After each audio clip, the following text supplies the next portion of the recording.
Welcome back to the NASCAR Craftsman Truck Series. Well, a lot has happened since our last race 2 weeks ago. We've had some big news, most notably Stuart Friesen, who won a race earlier this year, locked himself into the playoffs. This happened on a dirt track up in Canada 10 days ago. It's hard to watch these images. The fact that he survived this just has everybody in awe, but he did suffer some major injuries, broke his pelvis in multiple areas, compound fractured right leg. He was in the hospital for 9 days, multiple surgeries, but guys, they released this yesterday. How beautiful is that? Son Parker giving Stuart a hug. I know Regan, we both talked to Stuart. He's happy that he's home, and he's also happy that he's going to get to sit and watch this race this afternoon. But our thoughts and prayers are with Jess and the family. It's so beautiful to see that picture. So glad he's home, and at the end of the day, Michael, we saw how violent that wreck was. The fact that he's able to have a little bit of a grin on his face in this picture right here as he's hugging Parker, that's what it's all about, right? The race cars, and when he gets back to the track, that'll happen whenever it will, and we know he's watching today, and we certainly wish the best for Stuart as he recovers. Absolutely. I know he's watching. Certainly we're all thinking about him. So that leads to some driver shakeups, and he was able to tab a fellow dirt racer, Christopher Bell, to drive his truck here tonight.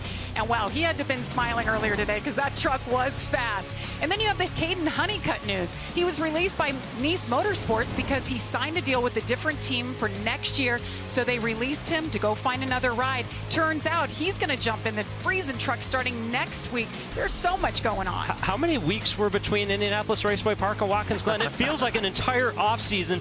There has been so much taking place, and very rare, Michael, in this sport to have a midseason change of a playoff driver like Caden Honeycutt, or playoff eligible right now driver in Caden Honeycutt, to go to another team in the middle of the season and another team that he could win a championship with. And by the way, he's going to make a pit stop here with Tyler Young's right. There's team. that too. He's racing the 02 here in Watkins Glen because of Christopher Bell being in Stewart's truck. So this is all going to wash out, but like you said, Regan, a lot going on the last couple of weeks.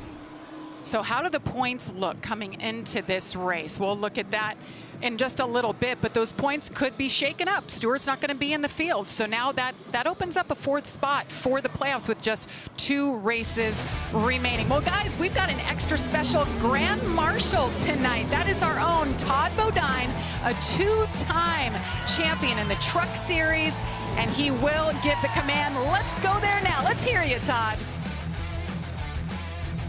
Watkins Glen, here to say the most famous words in motorsports. 2-time NASCAR Craftsman Truck Series champion and Fox NASCAR analyst Todd Bodine.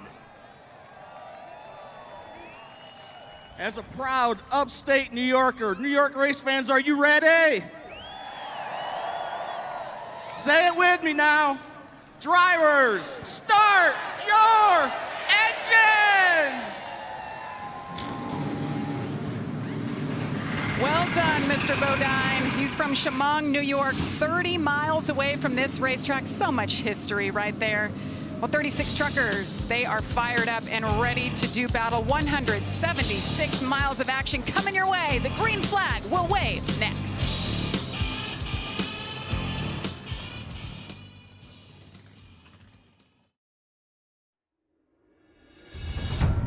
The NASCAR Craftsman Truck Series is back at Watkins Glen International to take on the United Rentals 176.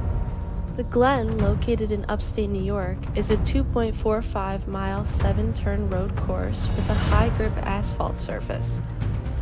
This pavement was repaved in 2015, allowing drivers consistent traction across its sweeping corners and heavy braking zones.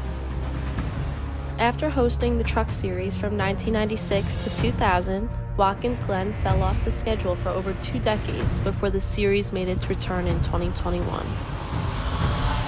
Those early races included Hall of Famer Ron Hornaday Jr. winning the inaugural 1996 event, followed by Canadian road course standout Ron Fellows claiming back-to-back victories in 1997 and 1998. Hill dominated the last outing, which served as the 2021 regular season finale ahead of the Truck Series playoffs. In the rain-shortened contest, Hill led 35 of the 61 laps. At Watkins Glen, primary passing zones are found in Turn 1 and the bus stop chicane. The high-speed S section between turns 1 and 3 require precise car control and balance. braking accuracy and pitch strategy are critical, and success depends on driver expertise and a truck prepared for road course demands. How will Watkins Glen test the drivers today? Will Ty Majeski come out on top, or will the newly named regular season champion Corey Heim find his way to victory lane? The green flag drops soon. Let's stay tuned and find out.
Day in the Buckeye State. Corey Heim, the 21-year-old out of Marietta, Georgia. Corey Heim wins at Mid-Ohio. Tip-top going to victory in a NASCAR race. This is Circuit of the Americas. Corey Heim, he is so good, so fast. For flag, it's time at Circuit of the Americas. Yeah, buddy! Texas! Nice job, boys.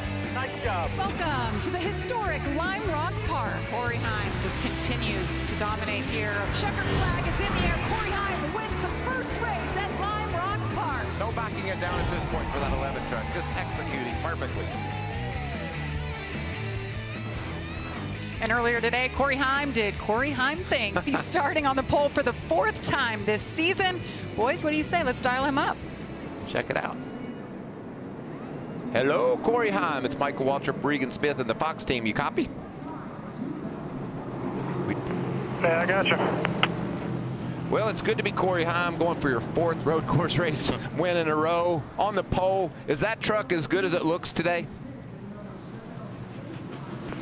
Yeah, I certainly feel like we had some speed. You know, I think a lot of it was me just trying to acclimate and get used to this track again. It's been a couple years since I've raced here, so really proud of the model we brought through TRD and Toyota, being able to acclimate to that sim track and you know, make it as close to reality as it was, and then the speed that we unloaded with our Mobile One Tundra from Track on Garage. So looking forward to it today. I really enjoy road course racing and just got to keep it out front.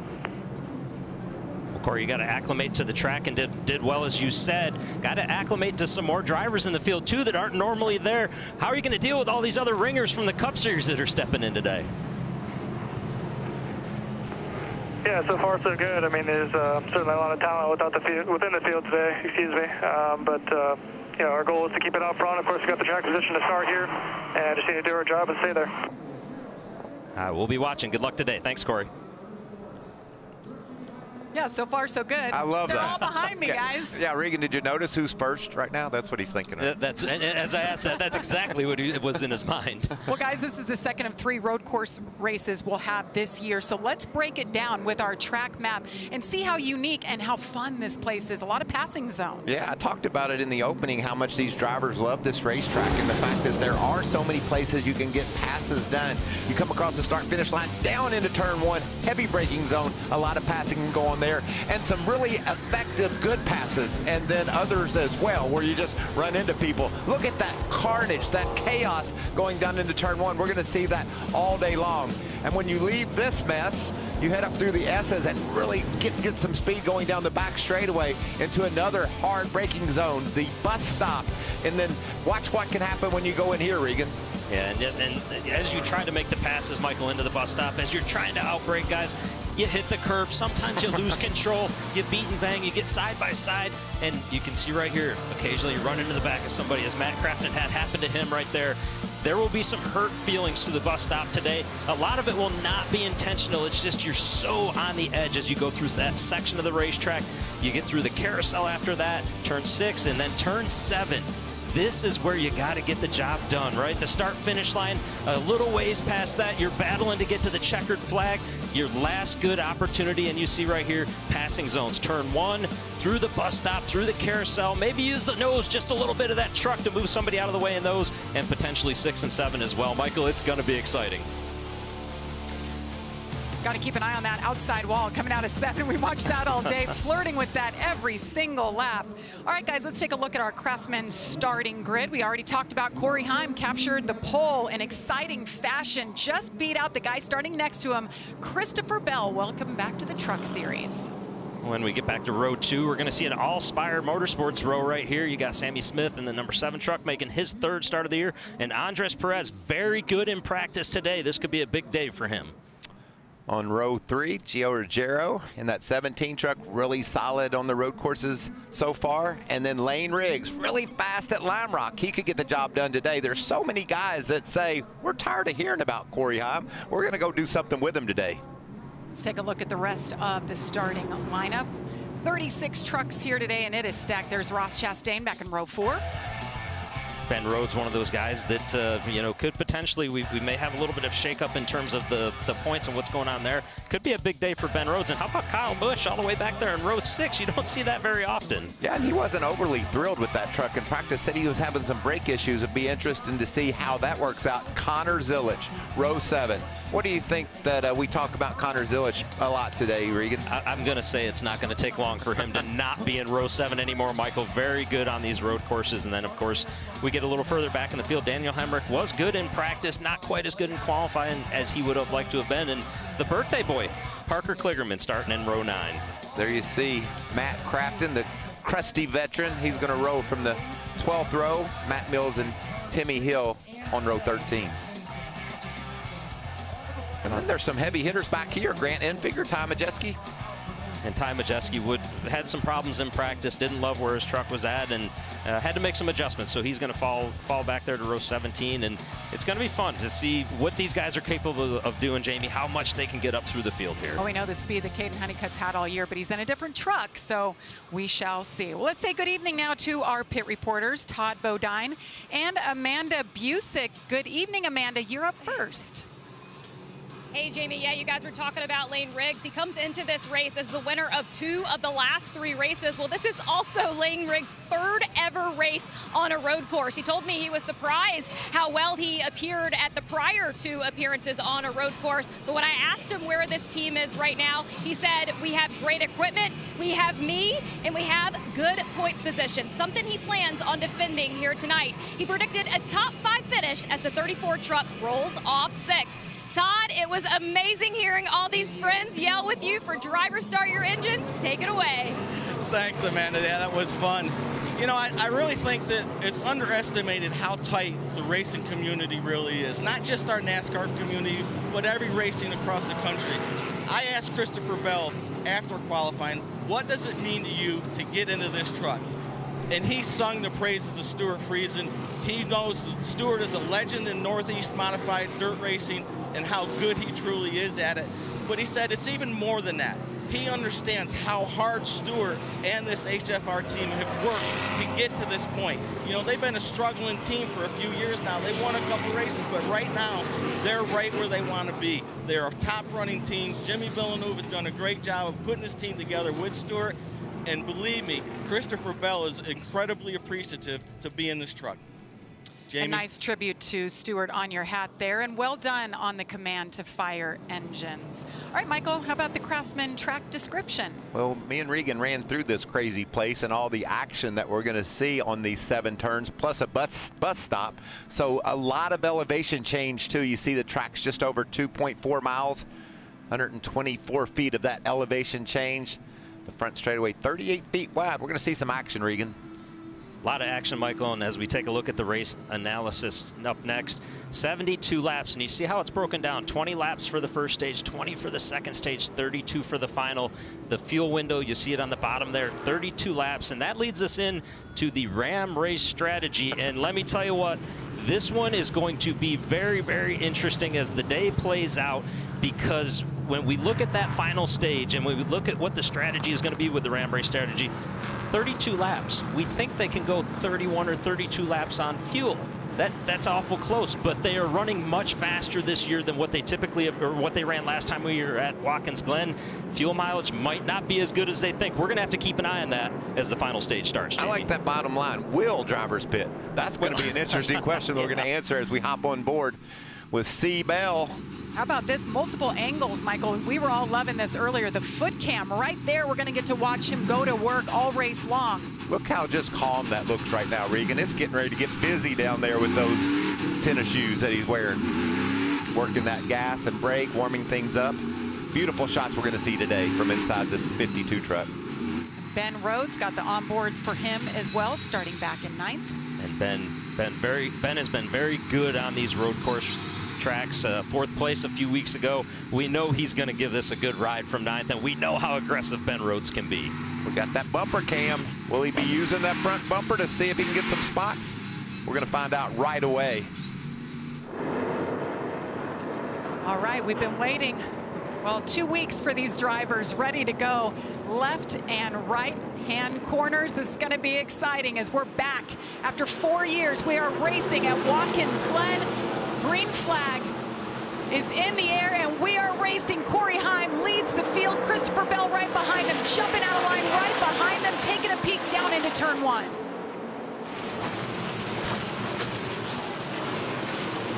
Three wide. And they're Chastain splitting 4 wide now. Crazy exits to these corners, Regan. We're going to see that all day long. And this is where 2 wide gets difficult. You get through the S's, and it is very tough to run side by side. And when you do, the truck behind you can get a run on you, which then might put you 3 wide as you get to the bus stop. That's something to keep an eye out for. Look at Kyle Busch in that yellow truck. He was peeking out already down that back straightaway, as many drivers will do into the bus stop. 71 we're hearing might have a problem already on pit road. Raja Karuth, let's listen to his radio. What's it doing, Raj? Like an axle's messed up, like the back keeps walking when I try to roll to the gas and my wheels to the race. Man, that's a shame. We saw Christopher Bell warming up his tires and brakes, and then while doing that, Raja felt some issues with his rear end. And that would be the second axle today. We had Grant Enfinger broken axle in practice as well. So something that can happen on the road course is something you got to be aware of, unfortunately. And hopefully they can get it fixed and get him back out there. And Raja had a problem in practice, said the brake pedal went right to the floor, and then his teammate Kyle Busch wasn't real happy with his brakes. So that's going to be something I think we need to watch throughout today. Amanda, what are you hearing in Raja's pit? Yeah, here with the team. The truck has been cut off at this point. I did hear them say over the radio, the team, to go back to the garage to bring the rear axle. So confirmed, rear axle. What a shame to have that happen on the parade laps, but so much anticipation. We talk about how much drivers love this racetrack. That's just kind of hurt for Raja. You know, going back to the start for just a moment there, you noticed how maybe up front it wasn't quite as crazy as sometimes we see. There is a new restart and starting zone for Watkins Glen this year. It happens before you get to turn 7, so that's why, as you saw the truck surge forward just a little bit before we got to turn 7, that's why you saw that. It's something to keep an eye on as the day plays out on some of these restarts. We did see some trouble earlier today in the ARCA race with trucks actually getting into the wall, and so far it appears that it's helped make these restarts just a little bit, or initial start a little bit cleaner. One thing I'm looking at is that truck of Christopher Bell. He said all day long, Regan, how much he loved the way his truck was handling, which means once the tires get heated up and you start leaning on them, he likes his truck. We saw a nice break on the start by Corey Heim, and then Andres Perez was all over the back of C. Bell, but it looks like Bell stretched it out a little bit there on Perez, and now he's going to see if he can go hunt down the leader, Heim. And Michael, as we get to your point, 10 laps into this run, that's where you're really going to want your truck to be the best, and that's what's going to really tell the story as to who needs a little work and who doesn't. And right now, Corey Heim, he was confident when he talked to us before the race. Well, as you were looking out of Christopher Bell's truck a moment ago there, he's showing us why he was confident. Those two and Andres Perez in the 77, just a bit of gap there. They've been able to stretch it out a little bit over Sammy Smith in 4th in that 7 truck. And then after that, we talked about some heavy hitters in the back. It gets crazy in the pack, doesn't it? That Quite a few drivers starting in the rear. You guys mentioned Grant Enfinger, unapproved adjustments. Caden Honeycutt in the 02. Frankie Muniz, Wesley Slimp, and the 22 changed an engine. So we had some good trucks coming from the rear. Biggest mover there, Caden Honeycutt, up 9 spots in the 02 truck. Yeah, he had a tough time in practice and had to work on that truck a little bit, but he's been able to make some moves racing inside of the 88 there of Matt Crafton.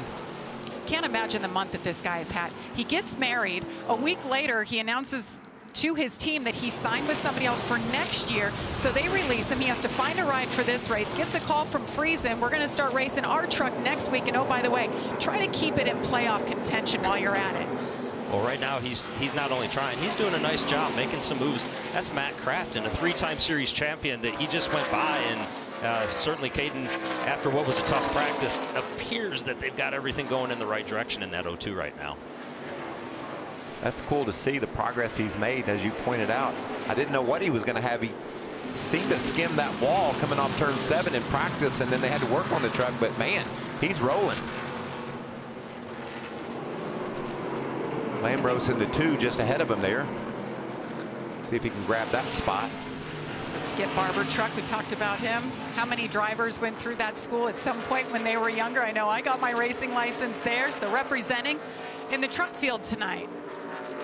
And you see a number of blocks as they head into turn 6 right there, just trying to take away that passing zone. If somebody's got to run on you, you got to block that move to try and keep them behind you, at least until you get over here to turn 7 and onto the front stretch, and then you may gap him. And the ones that I saw in particular, Daniel Hemrick as well as the 70 of Brent Cruz, they were going at it tooth and nail going into turn 6, and still are right there bumper to bumper. Yep, they're bumper to bumper. As you see Jack Wood in the 91 looking on there.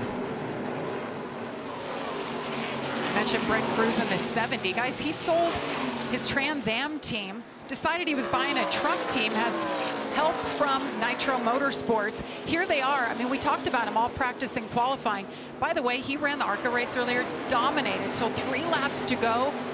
Car shut off, lost the race to a 15-year-old. It was incredible, but tough break for Brent Cruz. You said he owns his team? He's 17. How did he already own a team? He's doing a lot of special things at a young age as Brent Cruz. And plus, stuff done. If you ever seen him hit a golf ball, he can hit one about 300 yards too. So he's an athlete for sure. Got it all going in the right direction. Corey Heim just doing everything to perfection right now, and you know, stretching that lead each lap, and as we've been watching the lap times as they go by, consistently the fastest truck on the racetrack, and second fastest is Christopher Bell right behind him. I've been impressed with Andres Perez all day, and I mentioned it earlier, but he grew up in Mexico City and they raced in short tracks. He's not a road course guy, and he's been top 10 all day, and right now running 3rd behind Christopher Bell. What about Connor Zilich? We promised Regan we were going to talk about this young man. He had his nose up on the inside of Kyle Busch coming into the S's there. Decided to back out of the gas, but he's already moved up to the 11th spot. A lot of speed in the 45 truck, and you know he's going to just get better and better all day long. Racing alongside one of the best in the business in Kyle Busch, and he's faster than Kyle. Connor Zilich racing all 3 major series this weekend. That young man has a lot on his plate, but it'll be a thrill to watch. He's just unbelievable. Last year made his Xfinity debut right here at this track after winning the ARCA race and won it, and got on everybody's radar from that day. Look at him go. Nice pass around Kyle Busch. That's amazing. I mean, that's Kyle Busch. We're just tearing him apart. and I like what he did there. He set that pass up coming out of turn 5, the carousel. As we talked about early on in the race and where the passing zones where he set it up, Kyle Busch let him go just a little bit right there. Knows that he's got a faster truck right now. Going to lay in behind him and follow him for a moment here. But a really nice pass by Connor Zilich, and we should come to expect that from him. His track record on these road courses is phenomenal. So Zilich moves into 10th. That's up 4 spots from the drop of the green flag. Working lap number 8 here, Corey Heim leads Christopher Bell at Watkins Glen. 14 to go in stage 1.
At the start of the show, we talked about there's just 2 races remaining in the regular season before the cutoff. This was the point situation coming into this race. You see Stuart Friesen there with that win. Only 3 spots were open.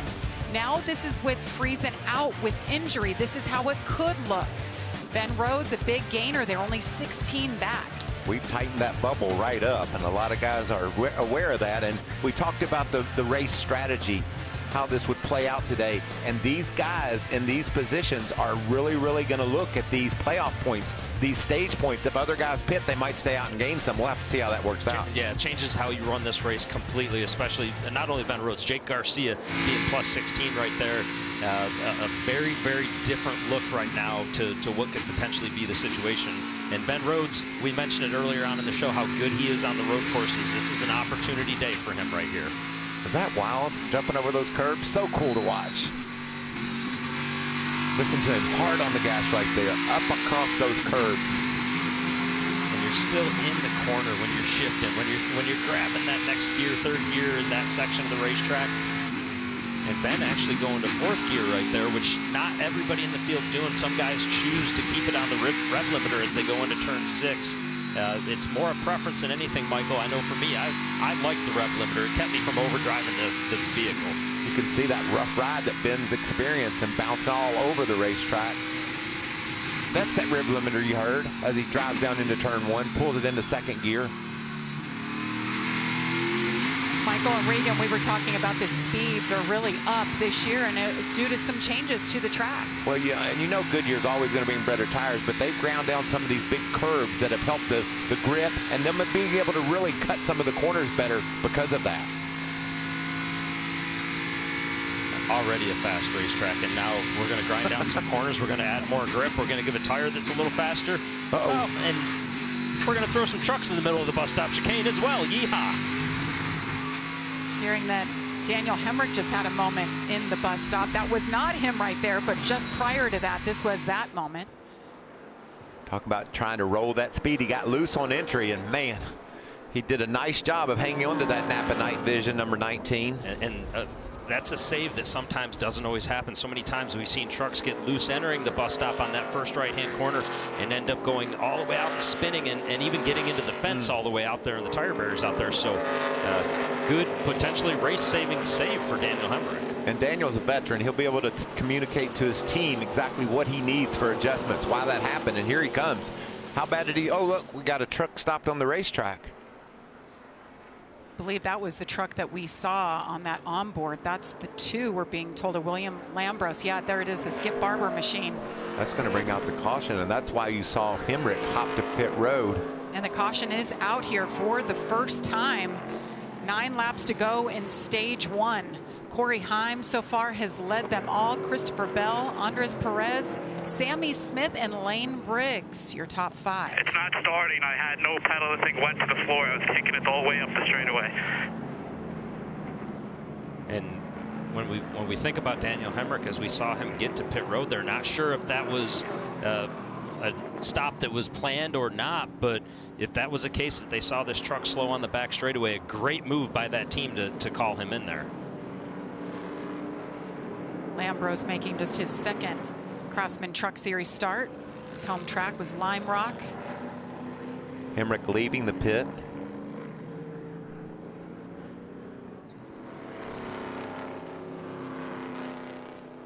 They'll push that truck back to the pit area. We'll see if how quickly NASCAR opens pit road, and if there'll be any action. I don't think we'll see a lot of the front runners hit pit road. You guys talked about the strategy. I mean, talking to crew chiefs today, it's just kind of all over the place, you know, well, and where the cautions fall. There's 2 things about that, Regan. Do they not push started before with a 4-speed? Yeah, more than I'd like to admit, apparently.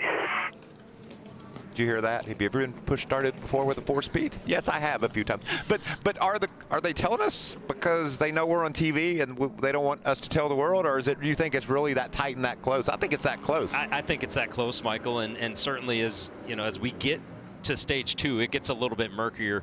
Here in stage 1, it seemed like it was pretty cut and dry and simple as to when and where these guys would pit, and we'll just have to see if they think they're within a window right now that could get them to the end of stage 2. I don't think they are. So NASCAR is going to open the pits this time. See if there's any takers. 20. And a quick note, the only driver off track now is Raja Caruth. During break, they did push his truck back, had that rear axle problem that Amanda reported on. So heartbreak early for Raja. You know, what an exciting start to this race, Michael. We've seen, you know, all kinds of stuff going on the racetrack, and you see all the teams and the pit crews right now.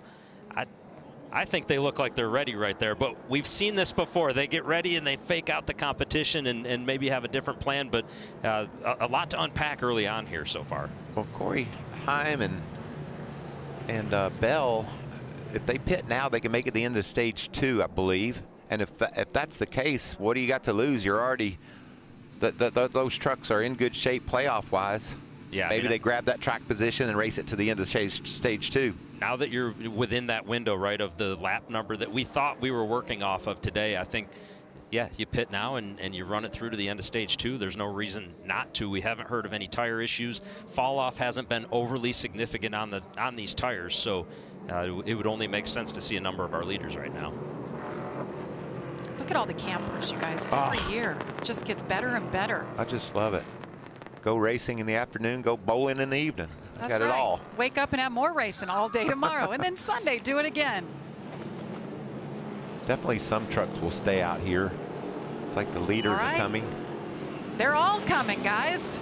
Headed your way, Mr. Bodine. Yeah, Christopher Bell says his truck has gone to the tight side. He said if he can rotate this a little bit better, he'd have way more pace. So Jimmy Villeneuve, the crew chief, adding a little air pressure to the rear tires to help the situation. Amanda? Yeah, Connor Zillage is also saying that his truck is a little tight, but he's also emphasizing the importance of finding clean air out there. I talked to Connor about getting this ride in the 45 truck this weekend, and he said that Trackhouse called him, and there was no hesitation. The thought to do a triple this weekend with it spaced out, a no-brainer.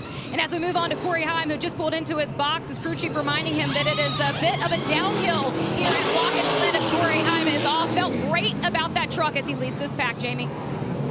Great stop for those guys in the #1 box. Corey Heim maintains position. We will step aside. Get back to racing action. 7 laps to go in stage 1 from Watkins Glen.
Welcome back to the NASCAR Craftsman Truck Series. Well, after pit strategy, a little shakeup at the front for the first time. Gio Ruggiero in the 17, Ben Rhodes in the 99 opted to stay out there. Daniel Hemrick, running third, had pitted on lap 11. Everyone else pitted on lap 13, so mix things up just a little bit. We'll see how that unfolds. In the meantime, some things happened during that round of pit stops. Kyle Busch with some issues, Amanda.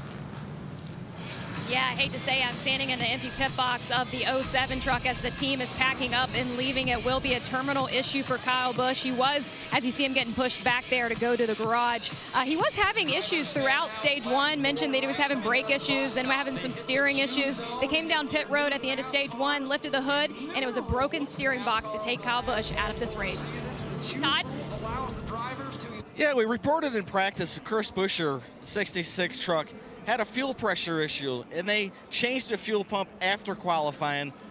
It was a proof change, so they didn't have to go to the rear, but it didn't fix the problem. He's got the exact same problem now. Low RPMs, the fuel pressure is fine. As soon as the RPMs come up in the motor, the fuel pressure comes down and the light starts blinking. So it's not affecting his speed right now, and he actually likes his truck. He says it's handling really well. So hopefully the fuel pump holds out, doesn't quit on him, and he can finish this race. Got a long way to go to get to the front, Todd, which is where we kind of expected we might see him today. So we'll see how that plays out. Chandler Smith with an uncontrolled tire over the wall too soon for Honeycutt in the 26, and green flag is in the air once again. Love that new restart zone. They are bumping and banging from the get-go. There's the green flag. Look at them. Here comes Corey Heim.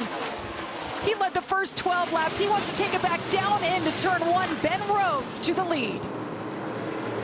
Ben did a really nice job coming off of turn 7 there to keep his truck to the outside of Gio Ruggiero. It set him up for that angle into turn 1 and to be able to get past him and clear. Ross Chastain with a nice move on this restart. He's up to the 3rd spot as they're just going to be scrambling back through this pack. See the one of William Sawalich entering the fray. Haven't talked about him yet this race. Oh, there's contact.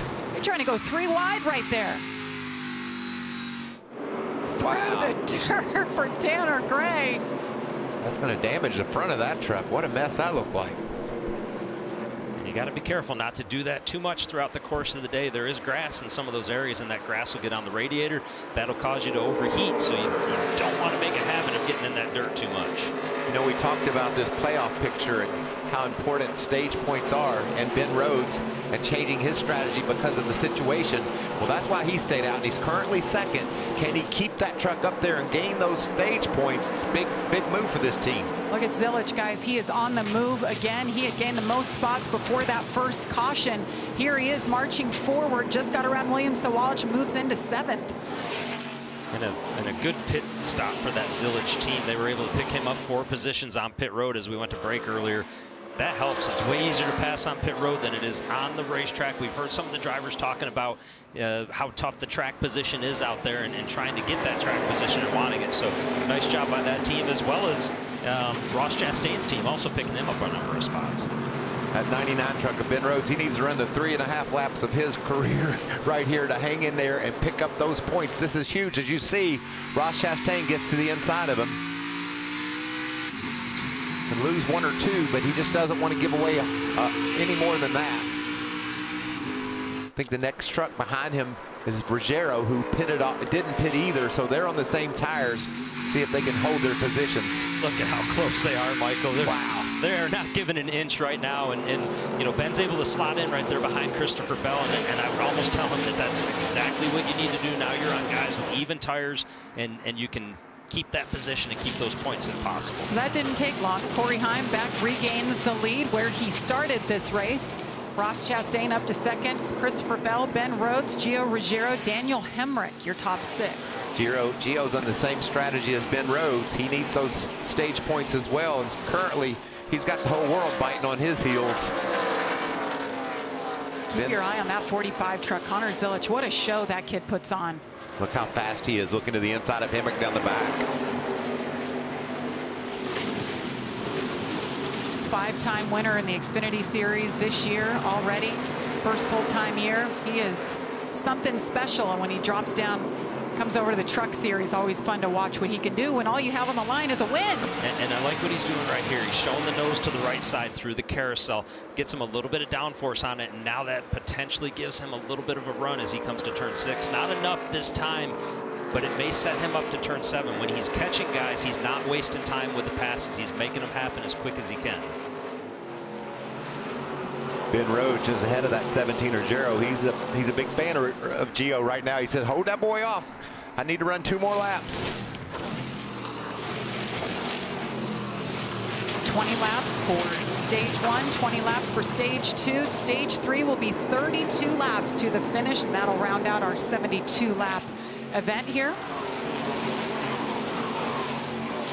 Good action, good battling.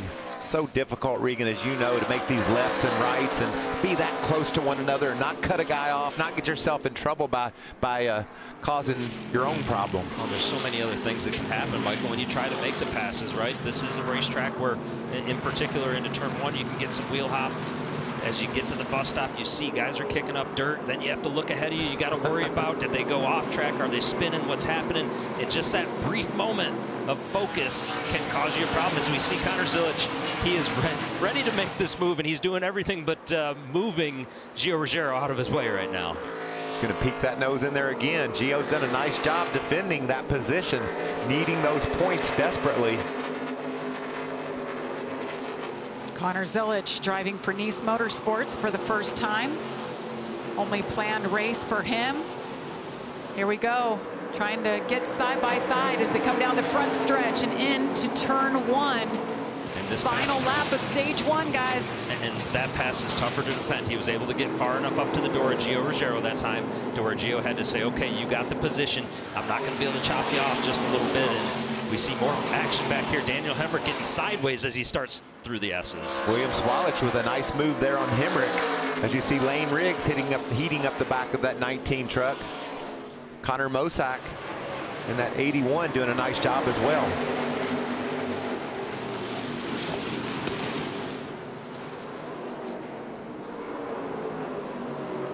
Just stay on this battle. Oh, yeah. So much fun.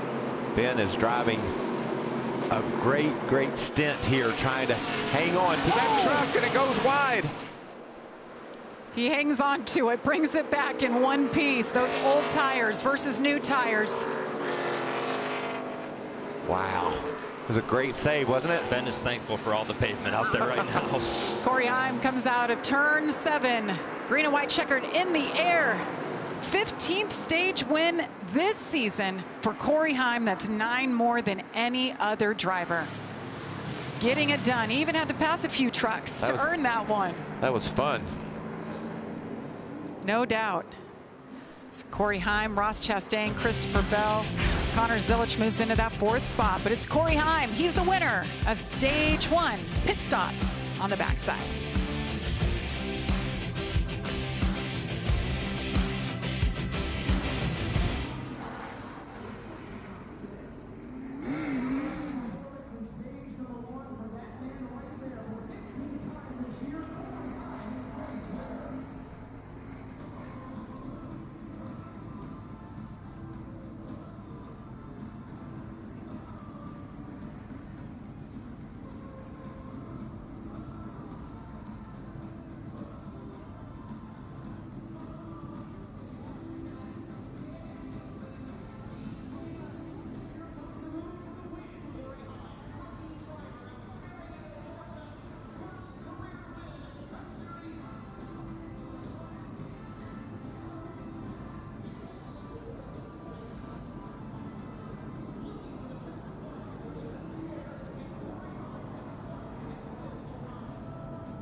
Welcome back to the NASCAR Craftsman Truck Series live from Watkins Glen International.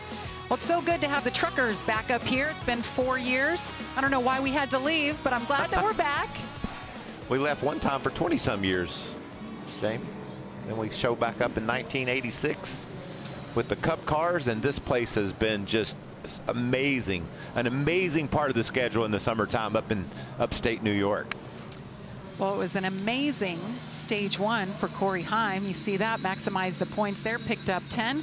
Where you see the dashes, that means they're not eligible for stage points because, well, they're just coming in here for the win.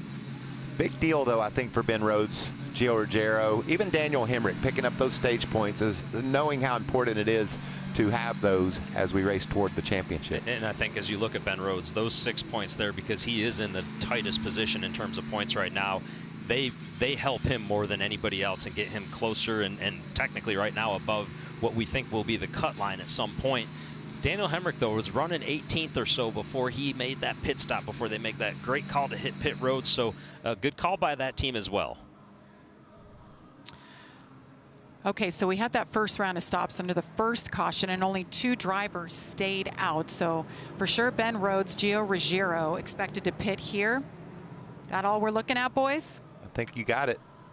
They can make it to the end of stage 2. And then everybody comes, and then do you make it to the end? That's the big question, We'll right? raise that question again in a little while. 32 laps, it's like on the number. So 2 drivers will bring it down pit road for service. We'll step aside. We'll bring you more racing action on the backside when we kick off stage number 2.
The only. Welcome back to Watkins Glen International, talking about this strategy. So 2 drivers did pit, Ben Rhodes, of course, one of them, and who's our other guys? Gio Ruggiero. Gio Ruggiero, the only 2 that had stayed out. Now let's listen to the 45 Connor Zilich and what they're thinking their fuel mileage is looking like. Fuel mileage was a little bit worse than we expected right there. Still plenty good to make it to the end of stage 2 there. I just don't know if pitting before the stage would work if we get the same mileage again. Yeah, 10-4. And to clean that up, what they're talking about basically is we thought these trucks could go anywhere from 30, 31 laps, somewhere in that area in terms of fuel mileage. But the pace is a little bit quicker than what anybody anticipated before we got to the racetrack at Watkins Glen. That burns more fuel when that happens. Stage 2 is a 20-lap stage. So what a lot of these trucks would have liked to have done, they would have liked to have pitted at the very end of stage 2 before the yellow flag came out for that stage break, and that would allow them to run the entire final stage. You're hearing right there, though, a little bit of doubt on the radio. That was Phil Gould talking to Connor Zilic. A little bit of doubt on if they could do that and make that work, and that's why there's some question marks about strategy. And these teams were waiting until that first pit stop to get a really true reading on what the fuel is going to do. Michael, I wouldn't want to be a crew chief today. They're crunching numbers, and I guarantee you those pit boxes are literally on fire with computer smoke. You know, we had a key word in our Ram race strategy: will. Will they pit before the end of the second stage? And it sounds like that they don't think they can, so this will play into who is able to pull off the best strategy. Connor Zilic had worked his way up to 4th. You see him there in the 45 truck. So Todd, we had 2 come down pit road. What'd you see?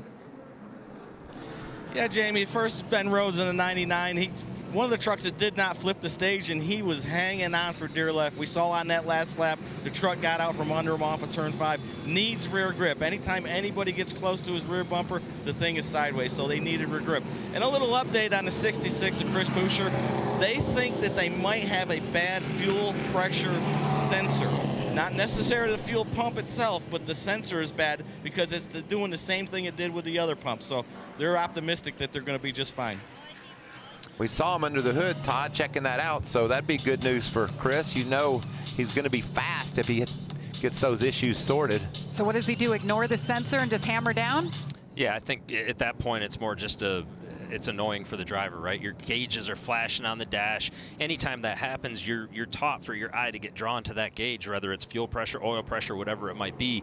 And he'll just have to, he can do what I used to do, Michael. I would just tell him I'm not looking at the gauges anyways, and they'd ask what temperature it was, and I said, I can't see it, I don't know. So. Yeah.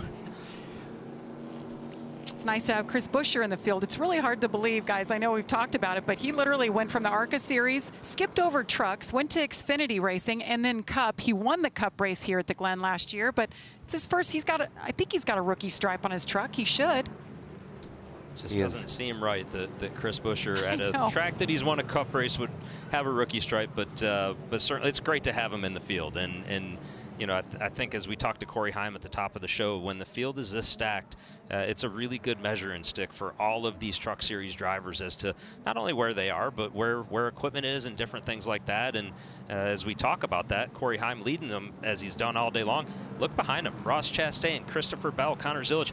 These guys have all been turning really quick lap times, and this is going to be fun when we get this restart to see how they stack up with each other. Well, one thing that we've noticed so far, Regan, is Ross Chastain, Christopher Bell, Sawalich, they have not been able to keep pace with Corey Heim. He's able to pull away from him. But that 45 truck right there, he's just made his way up into the conversation.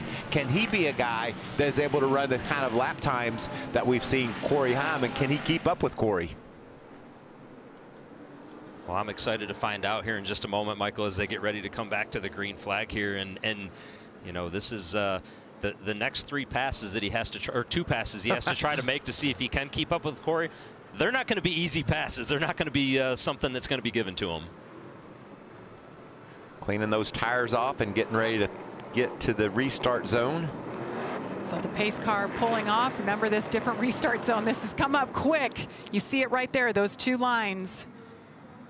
Go when they cross the first one. Corey Heim, control truck, Ross Chastain on the outside.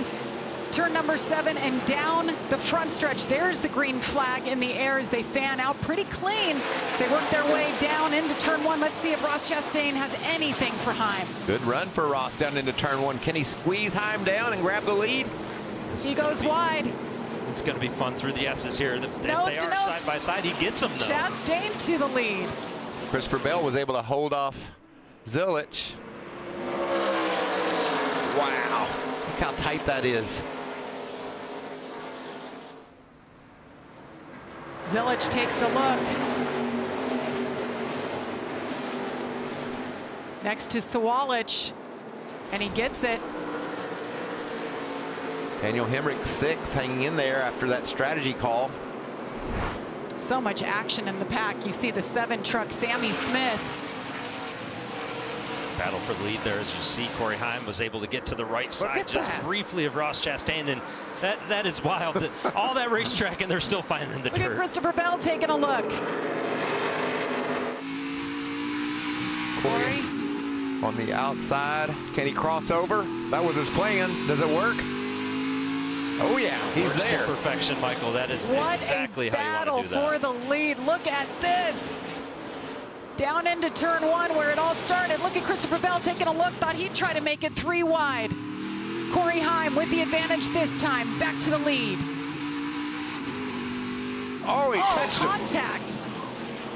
Look at Zilich. He's going to try to make it 3 wide for the lead. He is knocking at the door of that 45. Sawalich as well. What a battle at Watkins Glen. Look at Lane Riggs back there in the bright yellow truck, just watching all of this unfold. Oh, there's smoke. Play games all day long to try to put you in a bad spot. Be smarter than him. There's smoke back there. There's been contact and dirt kicked up all over the racetrack. You can't be smarter than anybody right now. You just got to go. These guys have got the gloves off and the sleeves rolled up. They're going at it. And as we looked at the lineup before this restart, this is exactly what we thought we would get at the front of the pack right here, and just some awesome racing. And that was actually the 11 spotter of Tony Hirschman that we just heard telling him he's going to play games all day long to try and put you in a bad spot. And I'm going to assume he was referring to Ross Chastain as he was talking about that right there. And if you don't have a truck quite as good, sometimes that's what you have to do to your competitor. I'm catching my breath now. That was quite the restart right there. I think they are too, Michael.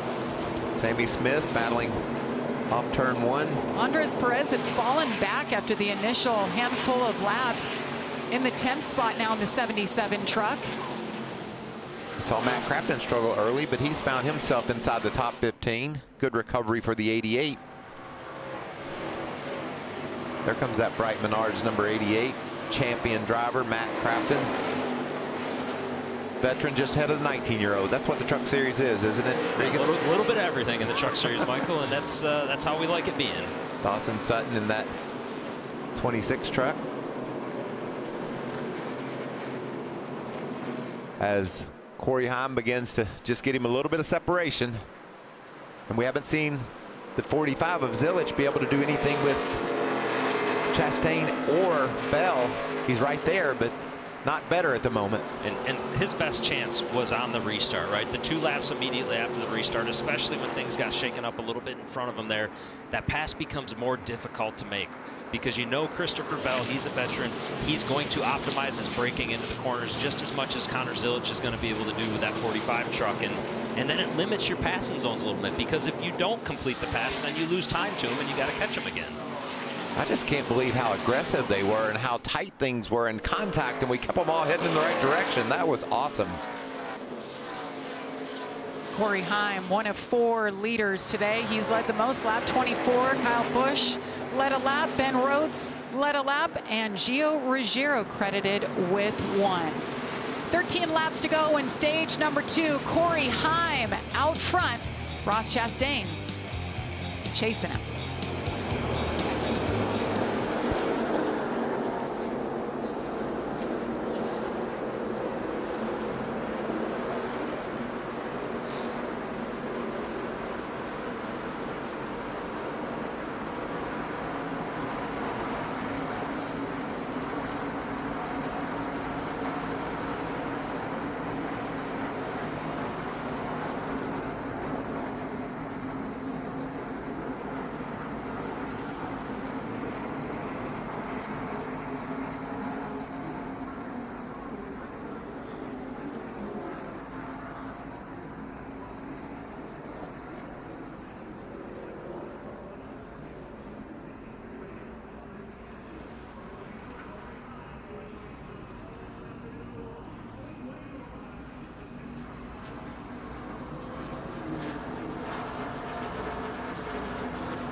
And we're working lap 30, 11 laps to go in stage number 2, 43 laps to go in this race. Corey Heim commanding lead, and he continues to extend it over Ross Chastain and Christopher Bell. Commanding lead a second, and you say that, Jamie, but that is in this race. Slowly, yes. It's just been crazy, especially after that restart. So much fun watching these guys do battle. And then all through the pack, we see great racing. You get on back to about 13th to 15th. It has been a hornet's nest for the past couple laps, and really enjoy watching these guys with the elbows up, getting after it. That's what road racing, that's what the Glen is all about. Daniel Hemrick quietly having a great race, guys. Yeah, they made that timely pit stop before that caution fell in stage 1, got him track position, and he just did a fabulous job of hanging on to it. You see as the trucks come up through the S's right here, it's such a fun part of the racetrack. The elevation changes, Michael, and going back and forth, trying to keep your momentum up. There are some challenges, though, as you get to the end of the S's and you have to grab 4th gear. Very difficult point right there to shift. Your whole body wants to pull it to 2nd gear, and you're trying to get it in 4th gear, and you can't let a moment slip as Daniel Hemrick is. I know we've talked about him, but continuing to run really well. Yeah, that's good to see. Good looking number 19 Napa truck. Got Lane Riggs behind him. Lane's been on quite the road. Did a great job at Lime Rock. Was very fast on that road course earlier. A couple of 2nd place finishes in the stage. Oh, Caden Honeycutt. Got the broken transmission. Winning that down. And that's tough for Caden. And you know, I know that we've had all kinds of different points discussions as we've got the number 2 William truck. Lambros again with more issues. He had gone back to the pits and got it refired and was able to come back out, but more problems now. But Caden Honeycutt, guys, talk about him. He was 73 points to the good in the playoff standings. So there's smoke there from the 38. Chandler Smith. I think there might have been some contact. That could be tire smoke. He's racing tight there. Is that right rear? No, is it the left rear? Looks like left rear. Yeah, you see the damage. Yep. Chandler Smith right now running 16th. Wow. See if that thing, sometimes it'll clearance itself, but that looks pretty heavy. I don't know that they're going to be able to take the chance of that clearance in itself. The other issue. Got quite a bit of damage the whole right left there. side of that truck, there's been some contact there, and the other issue that they're going to have is, as Matt Craftsman tries to get this position as well, they're not in any kind of a window right now. Even if they wanted to pit right here, it doesn't necessarily do them any good. You can do it, and they're going to have to, as it looks like that tire's coming apart almost. There's Lambros trying to limp back in that 2 truck. He's got a rear end housing, looks like it's askew. Todd, let's get an update on Caden Honeycutt. What happened there? Yeah, Jamie, no power steering. The power steering pump quit, and that is no fun on a road course for sure. It was a shame. He really liked this truck. He thought it was handling decent. They did move forward some, but no power steering for him. They originally thought it was a broken transmission. So thank you, Todd, for the update, but hate to see that and the points implications. We'll wait till the end of the race and see how that all shakes out for Caden Honeycutt. Ooh, I was worried about Lambros getting that thing back to pit road. The track bar in the back broken, and he had to limp it in there, but was able to cross over the track and got it to pit road, so we'll stay green. There's a 38, Chandler Smith. He had to come in because of the tire coming apart, as you said, Regan. Yeah, and that was the right call. They had to get in and get those fenders clearanced, and it looked like that tire had fully come apart at that point. So he's going to stay on the lead lap. That's going to be a big key right here, is that he was able to keep it on the lead lap and at least get it to the end of the stage and figure out what they can do from there. And the laps ticking away, just 7 to go here as Corey Heim continues to lead, has extended his lead just over a second over Ross Chastain. Christopher Bell still back there in 3rd, and Connor Zilich, William Sawalich, your top 5.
More trouble for Chandler Smith. Just before break, guys, we showed that he stayed on the lead lap exiting pit road after a problem, but bigger smoke and bigger issues here for the 38.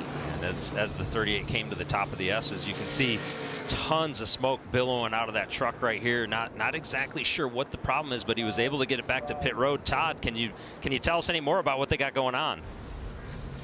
Yeah, Regan, this is a crying shame. A broken fender brace has gone in. The first tire cut all the way down through the cords. I've never seen anything like it. And then it came off. And when they put the tire back on, went out, and of course they didn't get the fender brace fixed because they didn't know what it was. It ruined the second left rear tire. So they on pit road now. They've taken the fender brace off, all the inner fender panels coming out of it. The day's over pretty much for Chandler Smith. Wow. Great update. Thank you very much, Jack Wood. Wow. Big contact. And the caution is out for the third time today. We've seen some tight racing and nobody's made a mistake, but man, Jack's got some big damage there. Some damage, some tire issues. We had Grant Enfinger had come down pit road about a lap or two ago. We wondered what he was thinking, if they were hoping for a caution, but now they got it. And too late. You can see on the Jack Wood truck there. Yeah. Glad to hear him say he was okay, and you can see that Armco barrier that was kind of stamped into the left side of his truck, and was going to say that usually is a sign of through the S is a problem, and you see it take off straight. Man, and that's right into the driver's door. Yeah, and looks like a left front tire maybe had let go on him right there for it to go straight, and it's hard, and that's a hard impact there. So glad to hear him say he was okay. And you could hear him breathing heavily as he said that.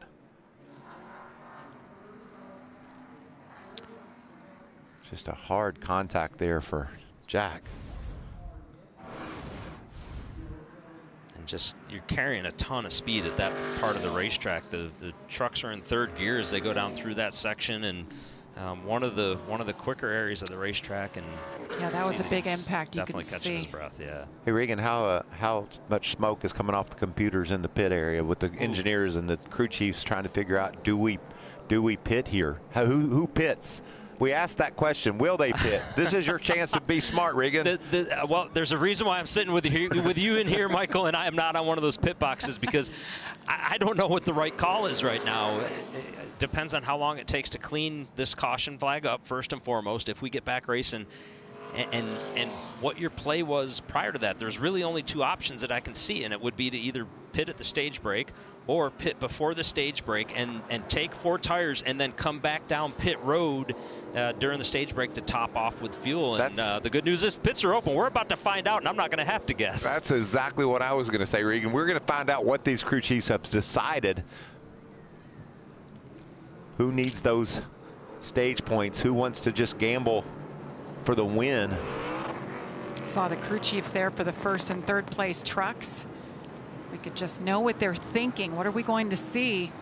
Corey Heim, Scott Zipadelli, do they come now? I mean, there's the tires. Crew chief said 28 to 31 laps, right, on a tank of fuel, and here we are, 36 laps to go. Do you take that gamble and hope for a caution? They're all coming your way, Todd.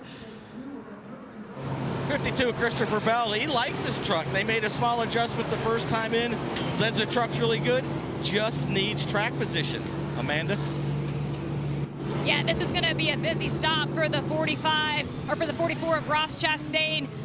Just told the team that the fuel pressure keeps cutting out, so they're going to change the fuel pump on this stop. And as we move on to Corey Heim, Jamie, there was no hesitation from Scott Zipadelli. When this caution came out, he told Corey Heim, bring it right to me. So Corey, hopefully, good stop here and get him out in front of the pack as they leave pit road. The name of the game today is just keep your truck in one piece with no issues. We have seen things all day long. Look at the 45 of Connor Zilich. That crew's been on it all day. They gain him 3 spots and the lead.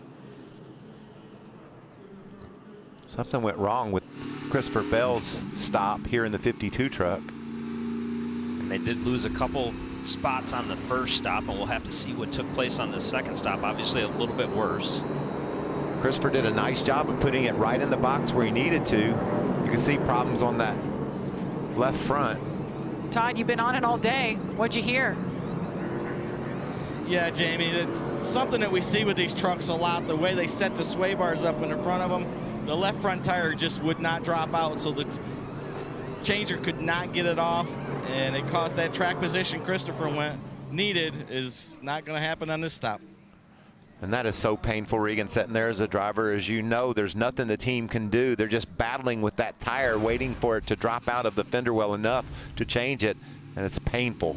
And that changer was doing everything he could to get that tire off of there. It's so much so you can see the fender on the left front there is just a little bit broken now because he was pulling so hard to get that tire off of there and get it to drop out. And there's still time left. The race is not over yet for Christopher We've Bell. got some strategy plays up front, too. We got a few more guys that did stuff different than the leaders. Yes, we do. It looks like 8 drivers stayed out. Connor Zilich, though, was the quickest on pit road. We'll shake it all out when we come back as we remain under caution from Watkins Glen.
Bryson, Koepka, Rahm, Phil, and DJ, some of the biggest names in golf, are teeing it up in the Windy City. It's Live Golf Chicago. Catch coverage around 2 tomorrow at 1 Eastern, and the final round coverage Sunday at noon Eastern. That's all on Fox. That'll be fun to watch. Today has been good. It's been a lot to unpack. Oh, yeah. What we've seen, we're going to have a one-lap shootout basically to the end of stage 2 here. And this field is so mixed up right now for this one-lap shootout that in terms of, you know, Corey Heim, who was leading the race back in 9th place currently right now on those fresh tires, and everybody behind Corey Heim as well on fresh tires. Connor Zilich was able to gain a spot on, or gain a couple spots on pit road. Of the guys that pitted, he came off first, so this is going to be a wild restart. Wild is exactly the word I was thinking, Regan. You said it.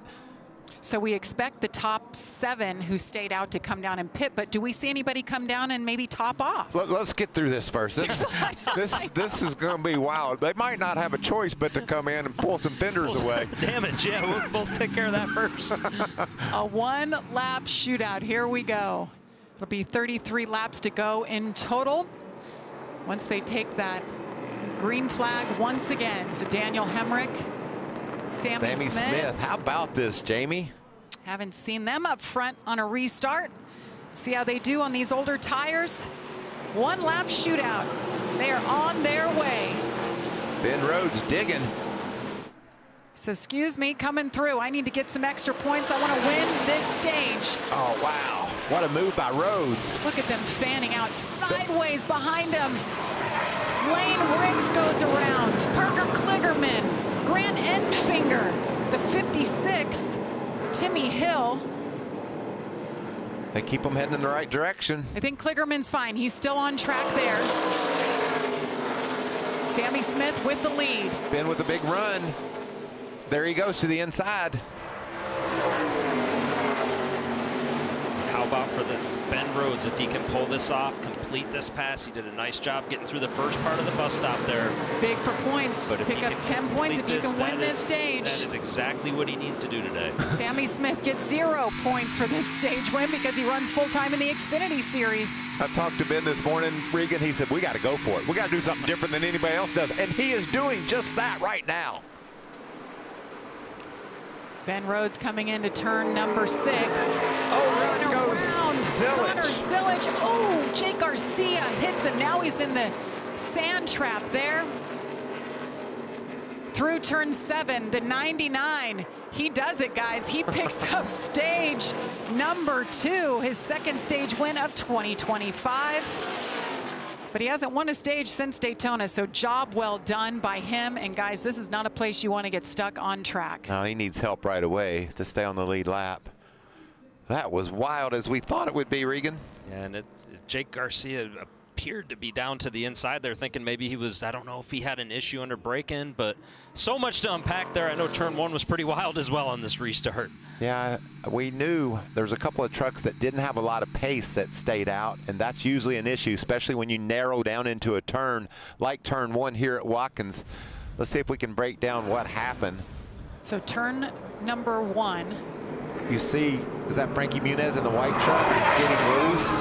It looked like maybe locked up, almost looked like the rear brakes that he may have locked up going into the corner, and when he did that, got into the back of Lane Riggs, and nothing that Lane Riggs, Timmy Hill, or Grant Enfinger could do right there. Just wrong place, wrong time when Frankie had his issues. Pretty innocent spins, though, as you see here from on board of Christopher Bell. We saw that bad pit stop. He gets a bird's eye view of this, does a nice job along with Corey Heim sticking low.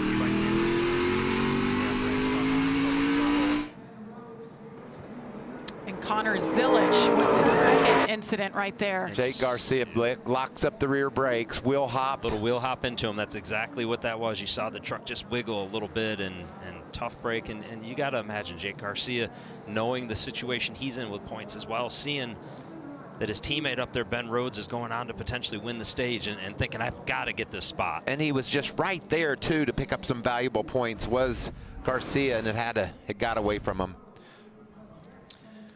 They worked to get Connor Zillage out. They got him out of that sand. He'll make his way back to pit road. But meanwhile, Ben Rhodes picks up that much-needed stage win and the points.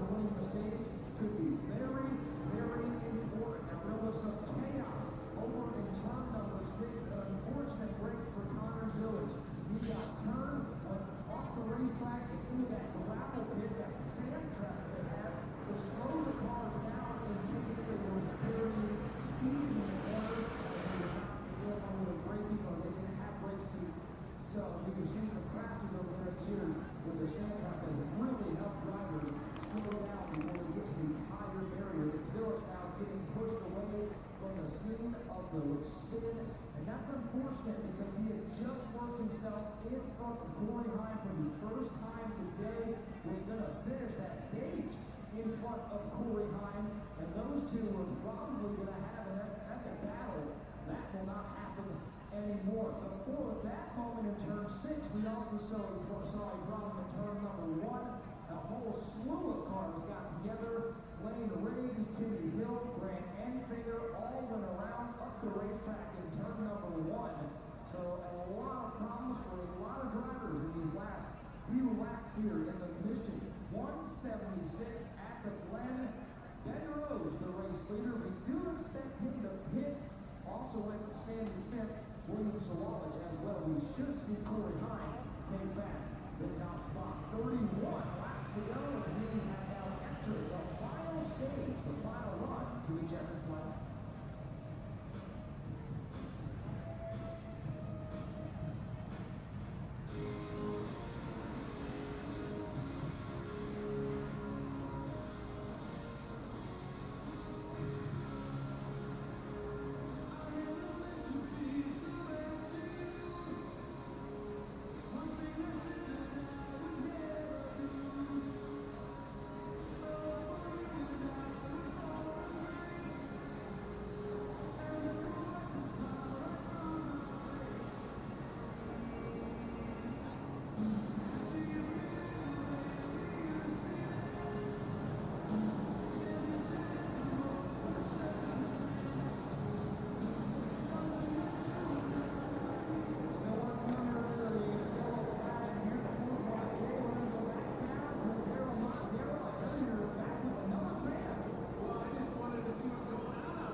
And cleanup continues here at Watkins Glen. We had some incidents, 2 separate ones. Actually, it was a 1-lap shootout. There was a lot to unpack there. We're still unpacking. And Regan, you raised a great question. You said something happened to the 19 and Daniel Hemrick. He came off of 7 on that restart, and he had the lead. Yeah, he had the lead, and you notice as he got to the start-finish line right here, we'll see it. He's got the lead, and all of a sudden he gets put 3 wide right here. And as he gets further down the straightaway, you'll see him shake the truck just a little bit. Not sure if it almost acts like there was a fuel pickup issue or something going on with fuel. And keep in mind, he had pitted on lap 11 way earlier than anybody else on that first caution of the race that we had. So have to keep an eye on that. Well, we know Sammy Smith is coming because he pitted on lap 13. He's just a couple of laps to the good that we saw Hemrick. But who tops off? Ben Rhodes. Todd, they're coming your way. Yeah, once again, we see Ben Rhodes, one of the lead trucks that decided to not flip the stage, going for those points, and this time it paid off. He got that stage win. He likes his truck a lot better. Still needs some more rear lateral grip, though. Todd Everett. Well, guys, we're going to take a look at the 7 of Sammy Smith. He was telling Brian Patty that he's really been struggling with some rear grip in this truck. At that last caution that came out, Brian Patty did tell him to stay out. So as he finished out that stage, taking 4 tires and fuel here, we are keeping an eye on a look of guys if they're coming in for top-offs. I heard William Sawalich talk about it. I saw Corey Heim come down pit road. So guys, we'll see who's going to make it to the end here. That was close. You saw Daniel Hemrick was just blocked in, tried to exit his pit box and touch the tire of the crewman trying to carry it. Looked like everything was okay there. A lot of things happening on pit road, and they continue to. That's Lane Riggs' truck. Connor Zillich did make it back to pit road. He had help with a wrecker, get him out of the sand and pushed. He's a lap down, though. He stayed in that sand long enough to lose a lap. So a lot of guys topped off here, as we thought they might.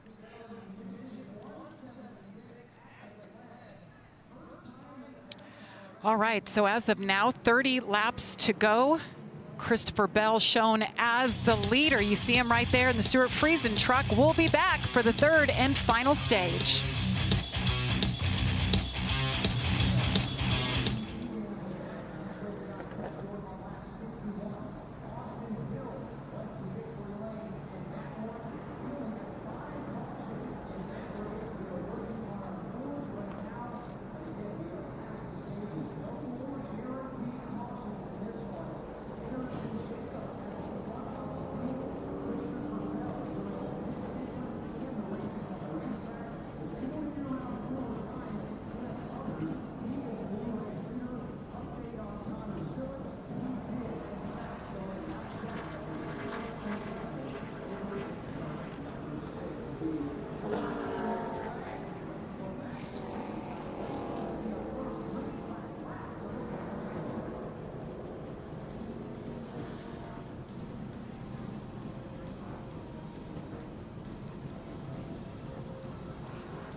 tomorrow it's baseball night in America as rising star Pete Crow Armstrong leads the Cubs against the Cardinals, or Bryce Harper and the Phillies battle the Rangers. Check local listings for the game in your area. That's tomorrow at 7 Eastern on Fox. You took in a little baseball last week in Bristol, Mikey. Oh, man, that was the best time ever. MLB took over the last great Coliseum. It was a beautiful sight, and then it rained. Well, now they know our pain.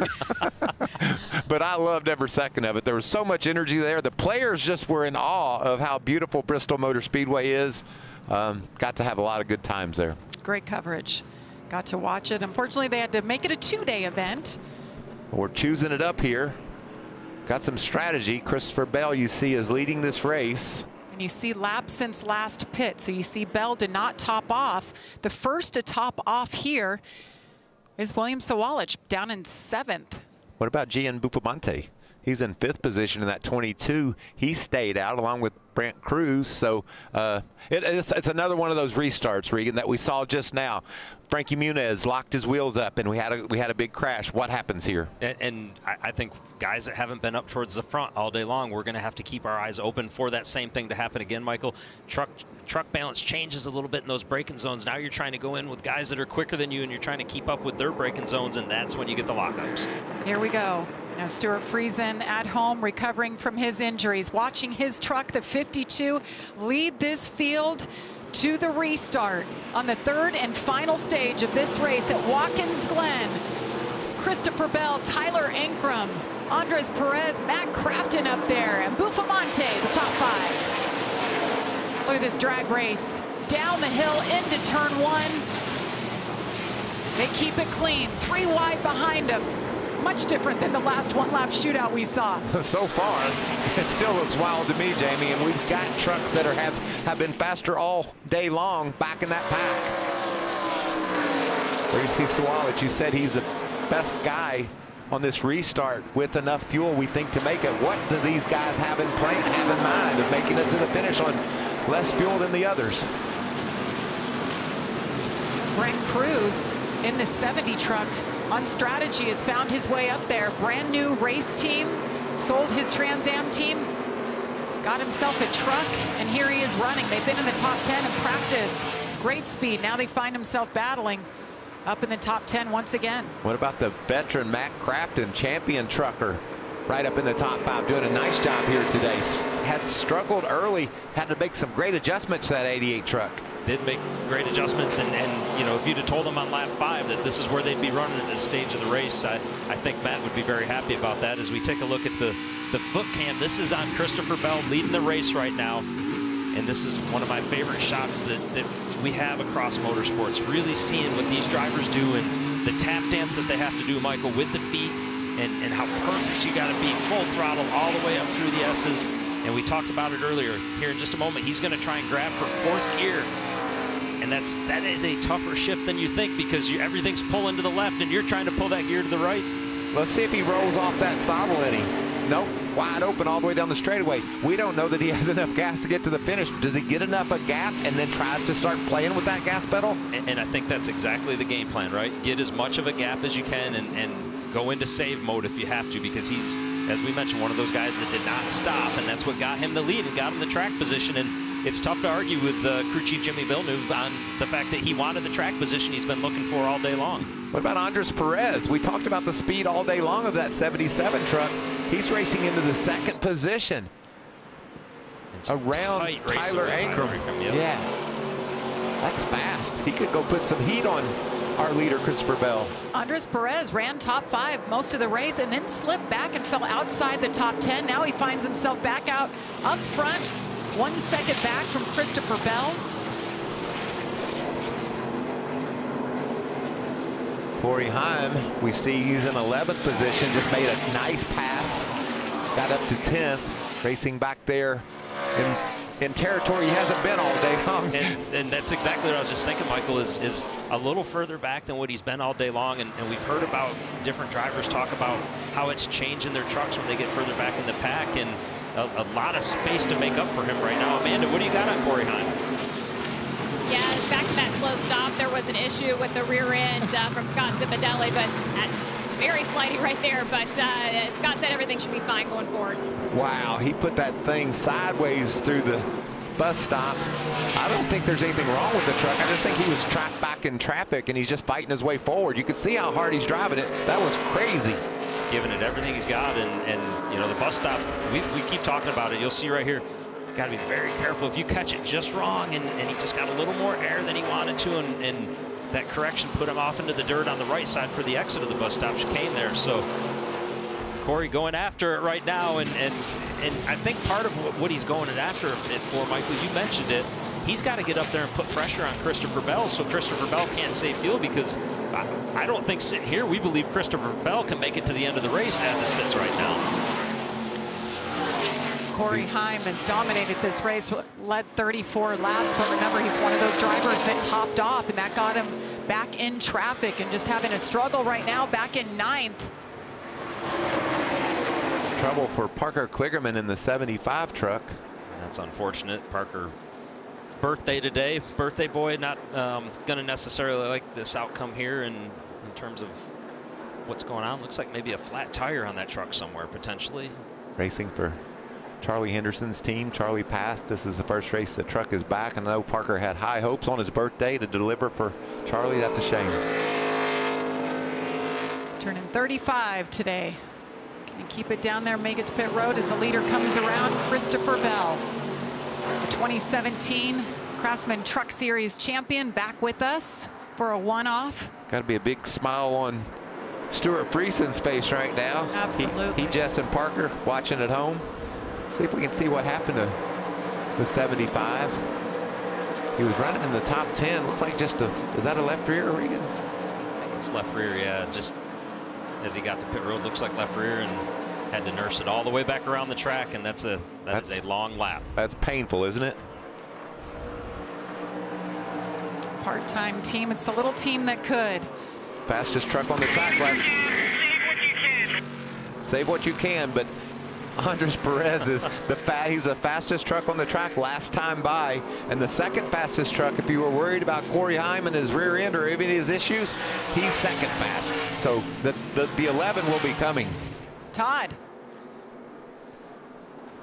Yeah, earlier you've been talking about Christopher Bell saving fuel, and I went over to Jimmy Villeneuve and asked him, I said, Jimmy, can you make it to the checkered flag? And his answer was, we didn't come to run behind that 11 truck. We're going all the way.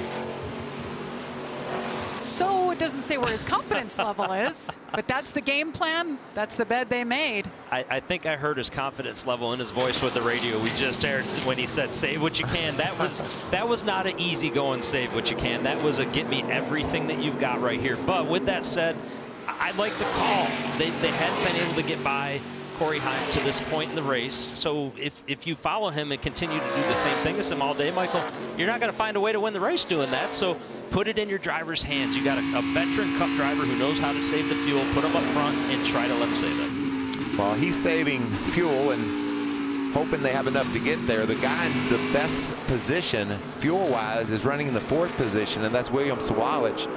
William just made the move around Connor Mosak up to 4th. So watch this one truck. We know how talented this young cat is on the road courses, and he is in a good spot fuel-wise. Has 3 or 4 seconds over the guy that's been fast all day long, and that's Corey Heim. But Heim, he's got pace too. You can see just 3 trucks back now. There's Ty Majeski, guys. Welcome to the top 10. Started this race 33rd. He has slowly worked his way forward in 8th spot. That's a good run. Good run for Majeski. Just scratched all day long to find track position. Now he has it. A couple of Thor Sport teammates right there. Grant Enfinger with his problems earlier in qualifying. Didn't get a chance to qualify again. Started in the rear. And Grant had problems the last time we were here at Watkins Glen with the trucks about 3 years ago, excuse me. Had problems with his truck, didn't get very many laps, and didn't get a lot in practice either. So really doing a nice job to adapt to the racetrack, learn the racetrack, and figure out where he needs to be. Yeah, Grant, I asked Grant how he was feeling about today. He said, why are you asking me, Mike? I ran 2 laps here in my whole life. Go find somebody else. But he's doing a great job, as you knew he would. Just such a great racer. So it's a 36 truck field. Only 11 drivers here have ever raced here in a truck. So it was new to a lot of them. And to your point, Regan, it's been 4 years. So a lot has changed in this series and with the drivers. And you can see right there, there's Brent Cruz. He's leading Corey Heim. They're running 6th and 7th just ahead of this battle with Matt Crafton and Gio Ruggiero. Gio's had a nice day. There goes Heim around Cruz, give him another spot. And you see the gap there as we went to this shot in this angle. You saw the 52 of Christopher Bell going into turn 1, and it's all the way back to turn 7 before we see them. Last time by, Regan, Christopher Bell. If you're wondering about saving fuel, no. If he's saving, he's doing a really good job. He's the fastest cat on the track. There's that beautiful 52 truck. Andres Perez doing a great job in 77. And then here comes trouble. Number 11, just behind William Sawalich, Connor Mosak. can you imagine if Christopher Bell could pull this off after what Stuart Friesen and this whole team really have been through in the last 10 days. Stuart with so many injuries, broke his pelvis in multiple places, broke his right leg. He is out for the remainder of the season, so he is watching from the sidelines, but his truck and Christopher Bell making him proud right now. As the leader crosses the line, we've reached our Craftsman 20 to go. A 2-second lead for Christopher Bell over Andres Perez. This is going to, I guarantee it, looks a little calm right now. This is going to be a crazy 20 laps. If these last 20 Craftsman laps to go are anything like the first 52, this is going to get wild. Do we get another caution? Ross has had issues with his fuel pickup. That's a shame. He was up there battling with Corey Heim for the lead of this race. And it at times looked like he had enough pace to at least keep up with him, and I'm not sure that he's going to make it back around based on where he's at right there. Oh, that's it in the carousel, and a long way to go to get back. It's downhill through the carousel, but then it's uphill all the way to turn 6, and I don't know that that truck's got enough pace to get there. Well, we talked about these last 20 laps being something to watch. It looks like he's got power. If he can keep it up out of the way. Amanda, is he going to make it?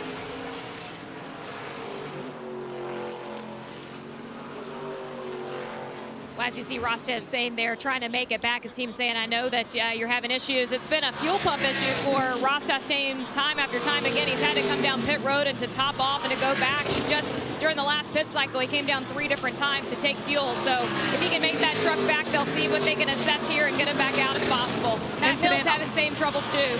Yep, and around goes the 88. You could see that coming, smoke everywhere, and Matt Crafton was having a heck of a run, guys. Have to look back and see what happened here. Well, we saw such tight racing, especially back 7th, 8th, 10th position. Matt was right there. And it's go time. Nobody's going to give an inch right now. Earlier in the race, yeah, you might give a little bit of space to somebody, but if you feel like you got the spot, and see Daniel Hemrick making a move, and Daniel got loose down there. Looked like he tried to avoid contact, but. And that's a tough spot on the racetrack no matter what. The spotters have a little bit of difficulty seeing through there. There's a bridge that goes across the track. It blocks off their view just a little bit, and that accompanied with Daniel Hummer getting sideways, we saw the end result. Crafton was running 9th at the time of that incident. He's back in 21st now. Let's listen to the radio, Matt Crafton. Clear by 5. Yeah, he dive bombed you behind the bridge. I just saw it too late. Sorry, dude. Yeah, I couldn't see it, man. It was too far around the corner. I can't see it. Regan, you nailed it. You said the spotters have a tough position there, and it looked like Daniel did his best to stay off of Matt when he realized Matt didn't know he was there. And I think that's why that's exactly why he got sideways. You're right, Michael. 18 laps to go from Watkins Glen. Can Christopher Bell hang on and take home the win? Or will it be Andres Perez or somebody else? Stay with us.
Bello's legendary season rolls on as he eyes an historic three-peat and looks to move one step closer to the single-season wins record.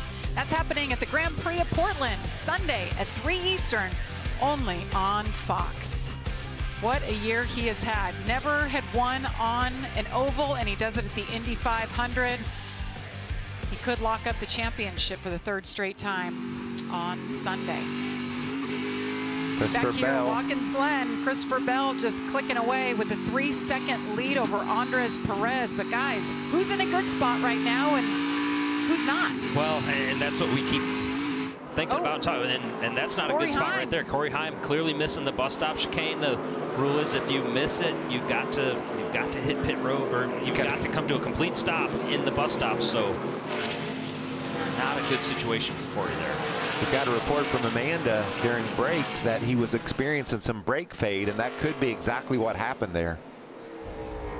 Did you see Brent Cruz making his way inside of Majeski? Just overshooting the corner, and that would make a lot of sense if he's having that brake fade when you go to that pedal and you expect it to do what you want it to do, and it didn't. Let's listen to his radio. Brake pads, man. You gotta fix this, dude. I mean, I just went into the bus stop with no brakes at all. We've heard that a lot today, Regan. I think, you know, you talked about bouncing around on the curbs and the pucks moving back on the brakes. I mean, that we've also heard about, you know, pumping the brakes. There's a lot going on. That just shows you how hard these guys are pushing it. And Corey just said in that radio, he said the brake pads, and that leads me to think they've got something else going on with their brake fade. Like, you know, sometimes different pads can create more heat or cause things to happen a little bit differently. And he's also in traffic for the first time all day. We got to keep that in mind, because I know it doesn't seem like a lot, but that could be just enough to heat those brakes up a little more than what he experienced out front. Well, we talk about this being a super speedway of road courses. You got a lot of speed here. Traffic does affect things. That little hiccup for Corey Heim cost him 3 spots. Remember, he's going for his 4th straight road course win. Does he have enough time to get it done, guys, as he sits 9th right now with 15 laps, now 14 laps to go? So the driver who's loving all of this chaos and everything going on right now, as we keep saying, is Christopher Bell. And it's, if you look at basically in terms of who's pitted where, Christopher Bell is in a position that we're not sure he's got enough fuel to make it. But what this is allowing him to do. Max save here for a little while. Max save. And and there you hear it. That 3.5-second lead allows that. And it allows it, but it also allows it because the 2 trucks behind him. When we look at Perez as well as Tyler Ankrum, they both pitted on the same lap as Christopher Bell, so they're going to be trying to do the same thing that he is. So it really gives you a lot of opportunity to save even more because of that. Let's watch that right foot on this straightaway and see if he, you know how aggressively he was slamming the throttle down? Let's see if he rolls out at all. They're telling him max save. It looks like he's got it on the floorboard. Maybe he's letting off early, you know, really early to save fuel that way. There's several ways to do it. And I would say right there, that was a couple 100 feet early. You saw when he was lifted off before he went to the brake pedal, and that's one of the best ways. And he may have other areas of the track as we keep watching to see if he's lifting early in different areas. And you see the telemetry as well on the screen that'll help us out with that. Yeah, shifting early as well. There's several things you can do, and you could see letting off way early there. So this is a guy that is in max save mode right here. Well, Andres I need more, Lambert. I need more. He wants to see more of that right foot off of that pedal. And that was on. Caution is out. Right there, Tony Breidinger in the 5 truck brings out the caution for the 5th time. Oh, wow, big flames. Get it stopped, Tony. Well, this changes a lot. Certainly does. That's a major engine failure, it looks like, for the 5 truck. And thankful that fire put itself out pretty quick on the 5 truck for Tony Breidinger. Tony was running nice up inside the top 20, having a good run. New sponsor for her on that truck, looks great, had good speed. You know what Christopher Bell's foot's doing now? It's not on the gas pedal at all. He's just coasting all he can. He wanted max save. He's got it He's now. getting it what now. happened there. I think the transmission went out. I'm not really sure. Well, So many transmission, incidents engine, today. or whatever it may be, it's certainly unfortunate. Tony was having a good day. Well, let's do a reset, Jamie. Yes, 13 laps to go. I'm almost out of breath. This has been wild. Christopher Bell's taking a deep breath right now. Andres Perez just behind him. See how this all shakes out on the other side as cleanup continues. We will step aside from Watkins Glen.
Much racing here at Watkins Glen. Had ARCA earlier, the trucks, and we have plenty more to come. You see Xfinity and Cup are on track tomorrow. The Xfinity race at 3 p.m. on CW, and Sunday, the Cup Series will be on USA at 2 Eastern.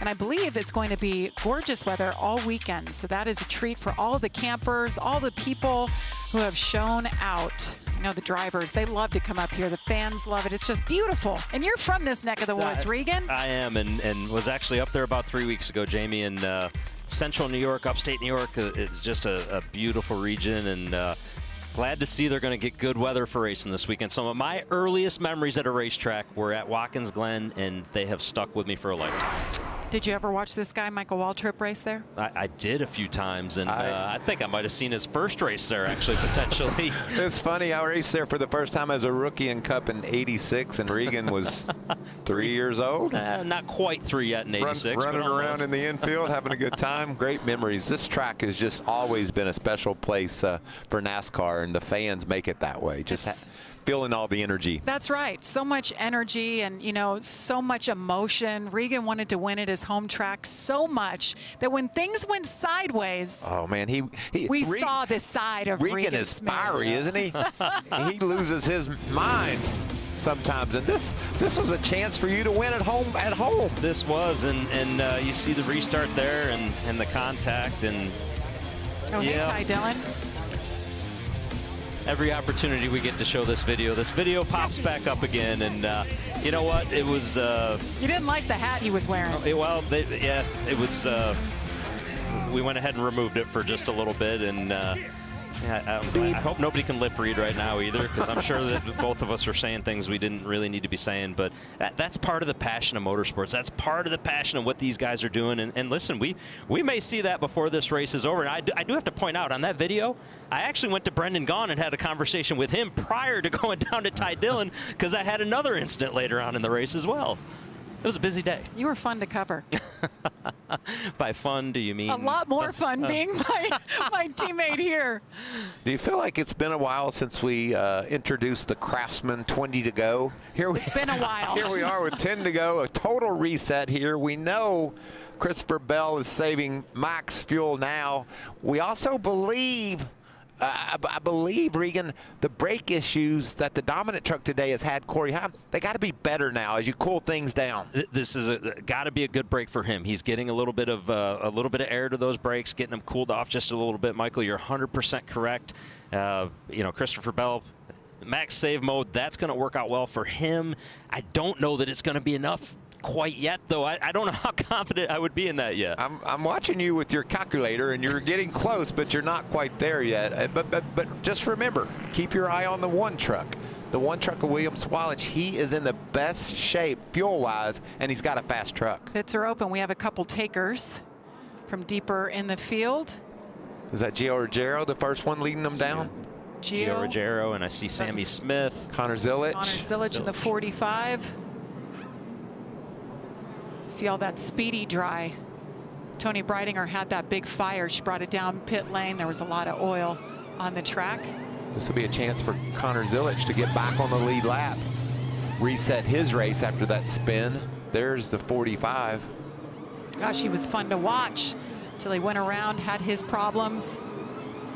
Gio's had a really solid day for the rookie here for the first time.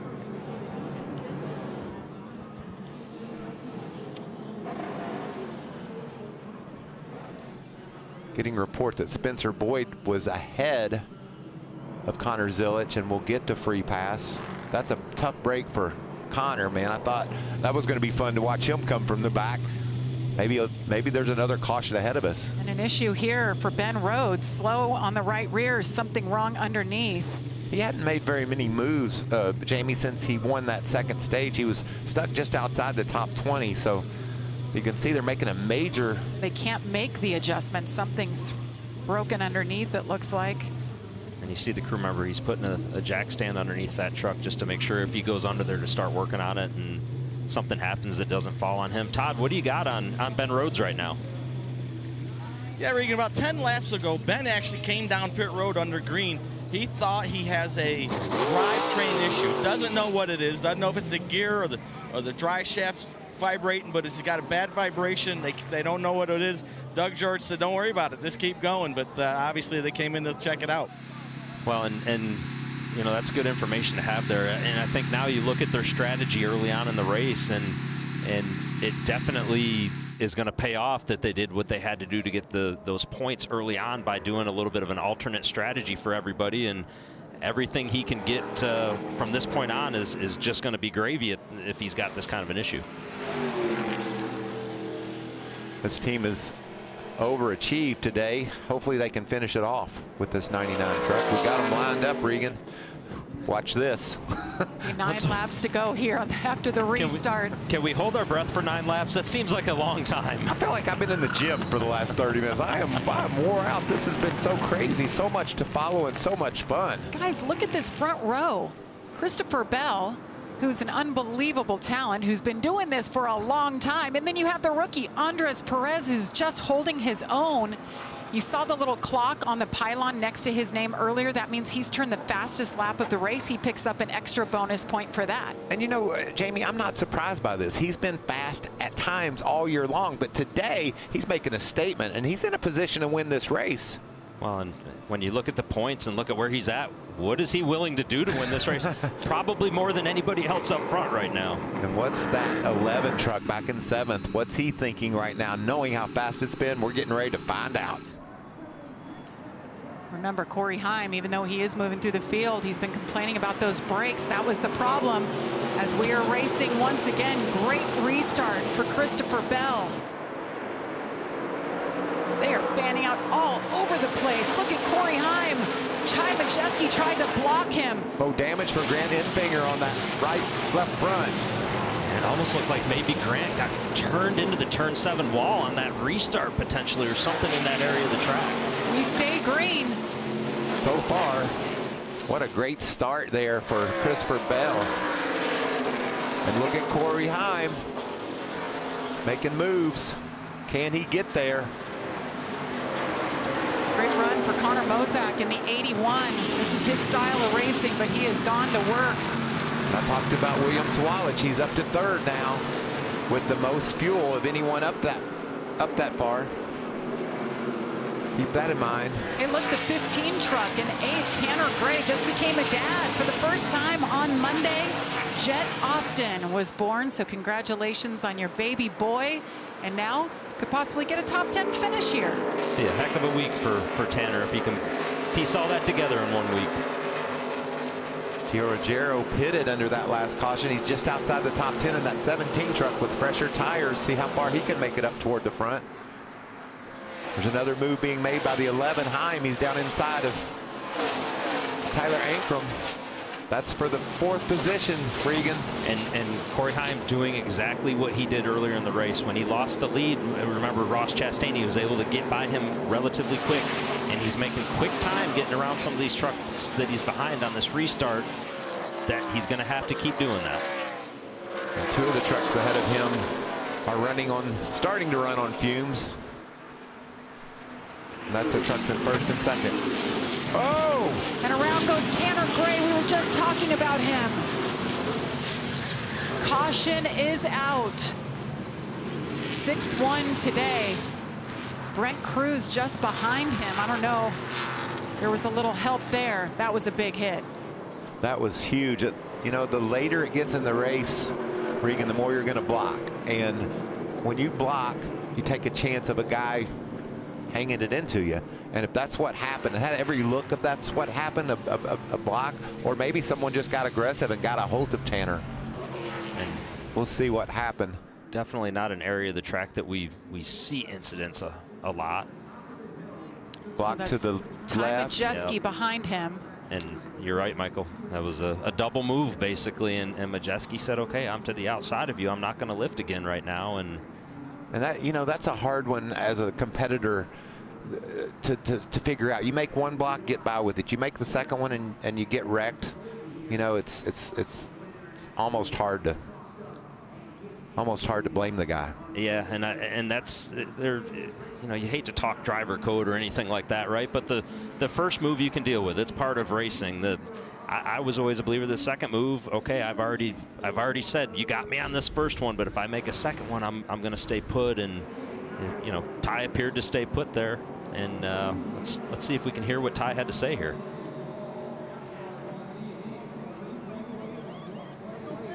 Yeah, I mean, I was there. He came up and hooked himself. I couldn't lift in time. Is he all right? We're all good here.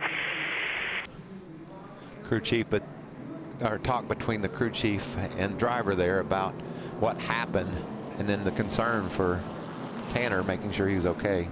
Yeah, and I certainly don't think there was anything malicious there. I think, you know, as we just talked about it, that's a racing deal. You can only avoid somebody else's truck so much before you have to worry about your truck, and you have to worry about, you know, the position you're trying to put yourself in. And you know, Ty said it. He just couldn't get out of the way quick enough.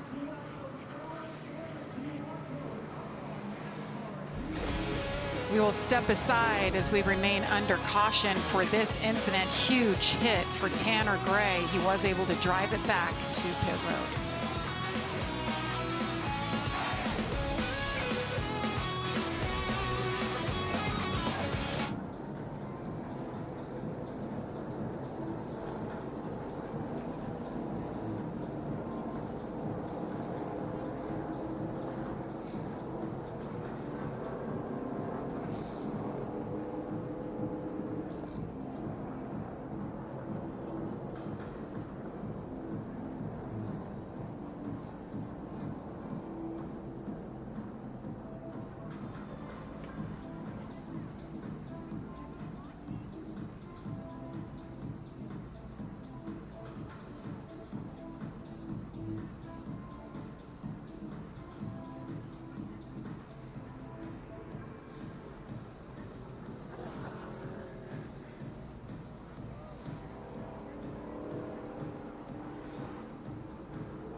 Just 6 laps to go here for the NASCAR Craftsman Truck Series live from Watkins Glen. And this has been quite a wild ride. That last restart, that is one that these guys have to keep in mind. And Regan, we were just talking, you got to keep one thing in mind. There's not one place to worry about, but 2 different places to think about on this restart. And it's crazy when you change a restart zone. It really was done with the idea, I think, of making turn 1 a little bit less chaotic than what we see. And we're going to take a look at the most recent restart that we just had, and we mentioned it looked like Grant Enfinger got some damage, and you'll see right here to the outside of him was the 34 of Lane Riggs. He gets turned head first into the wall, and now both he and Lane Riggs all kind of damage on those trucks. So what's happened is that restart zone's been shifted back closer to between turn 6 and 7. Well, they've got enough speed as they're coming off of turn 7. These trucks want to carry all the way out to the wall, and there's just not enough room. You've got to either lift, or if somebody's to your outside, you're going to get hooked into the wall, and that creates a problem in turn 7 as well as turn 1. And be careful what you ask for, right, Regan? Exactly. We need to calm turn 1 down. Well, let's see what we can do about making turn 7 a little bit crazier. And I can promise you that there is a number of Cup and Xfinity drivers right now that are either at their hotels or motorhomes, wherever they might be tonight in upstate New York, and they're watching this race, and they're taking notes to make sure they understand what's going to happen on Saturday and Sunday as well for those races. So Connor Zilich was the free pass. That'll put 20 trucks on the lead lap. Did you say Connor Zilich was the free pass? I did. You were ahead of your time, Michael. I was predicting. You knew it was coming. I was predicting he would be the free pass, and it's going to be fun to watch him come from the back, darn it.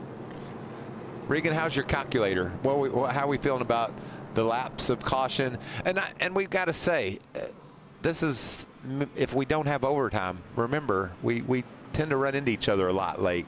But right now, you're starting to think he's okay. If I'm Jimmy Villeneuve on top of Christopher Bell's pit box, I am feeling better each lap that passes, and I see my truck going by, not quite up to speed. But the other thing that I'm looking at as this has taken place is the 11 truck of Corey Heim, who we know is in a pretty good position on fuel, is going to start on the 2nd row and has gotten himself up to 4th position. So maybe I'm not feeling quite as good with that happening because he appears to have some speed again in that 11 truck as well. I still don't believe the fuel is going to work out. I mean, I know we've had a lot of caution laps, but there you see Corey Heim's led 34 laps. He's in great shape on fuel compared to his competition, as is William Sawalich. He's been really strong in that 1 truck.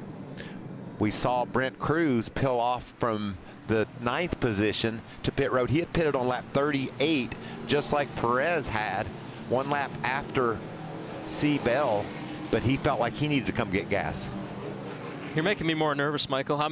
I got to be honest, I'm usually much more negative than you, and when you're worried about it, I'm really worried again. Todd, help us out, Todd. What have you got? Have you got some intel on this? Well, I don't have any intel, but I got the guy here that does have the intel. Jimmy Villeneuve, you got to be breathing a little easier with all these cautions. I've been breathing all day with the driver that I have in this truck. Yeah, just proud of everyone at HFR. Obviously, we're all missing our brother that's sitting at home. But we come here for one thing and one thing only, is bring this chicken home to Stu, and that's what we're here to do. There you have it, a lot of confidence. He does have a good man behind the wheel. If anybody can do it, it's him. But man, he last pitted on lap 37. And I love the confidence, right? He said he's been breathing easy about the fuel all day, and no big deal. So maybe we're thinking wrong here, but some of the numbers just didn't seem like they were quite adding up. Well, we've seen drivers that had that amount of fuel come to pit road. So it isn't just us, Regan. There's a lot of folks that are nervous about this situation. They're choosing it up. How about Andres Perez, guys? Just can't say enough about this run and the homework, the time that he put into figuring this place out, getting better at road courses. His best career finish is 7th. Right now, he is sitting 2nd.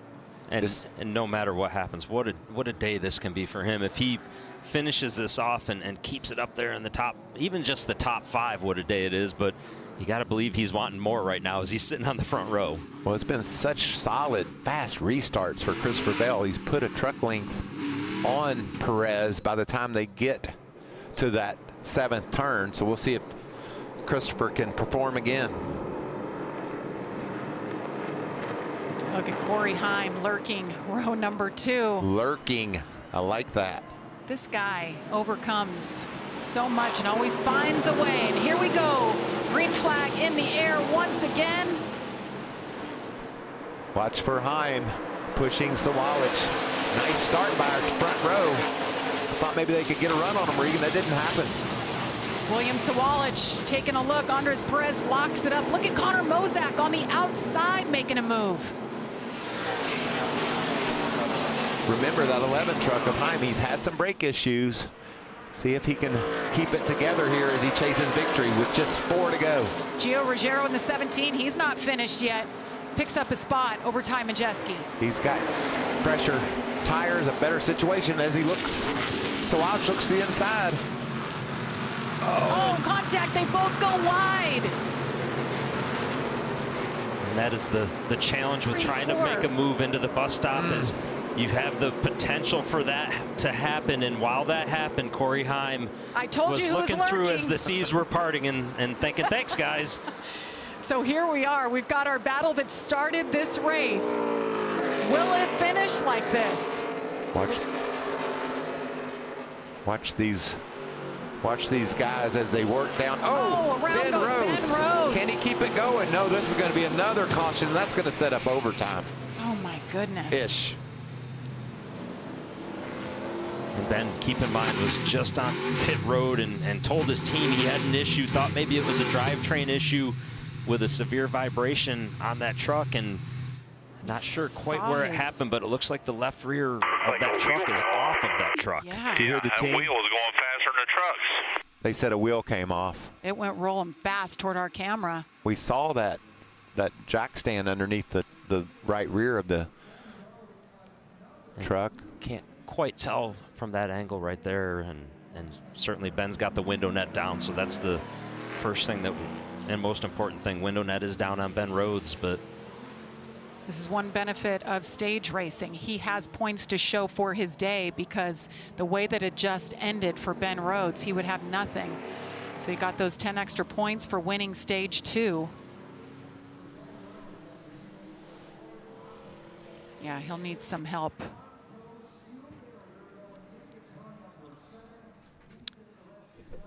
He climbs from his truck, and Christopher Bell knows he's got another shot at another restart, and Heim is going to start next to him. Big hit for Ben as you see he walks away. you see the the left rear just comes off. Left rear comes off, and he hits hard into that wall. Tough to tell, Michael, but it almost looks like that left rear still got parts attached to it, like not like the lug nuts came off, but like something maybe like the hub broke. Yeah. This is going to be a lengthy cleanup, as I talked about overtime. You can see all the debris flying. Let's go on board. Listen to this. Wow. Glad Ben hopped out of that truck.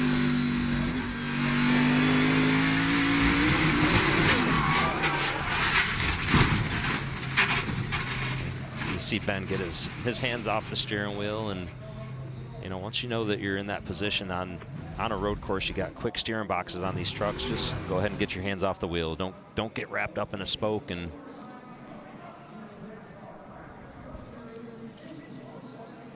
just got to believe it. That goes back to what we heard on pit road about Ben having the vibration. Todd reported about a vibration and thinking something was going bad in the drive line, and gotta almost imagine that that's where the problem was, and they just didn't quite find it and know what it was.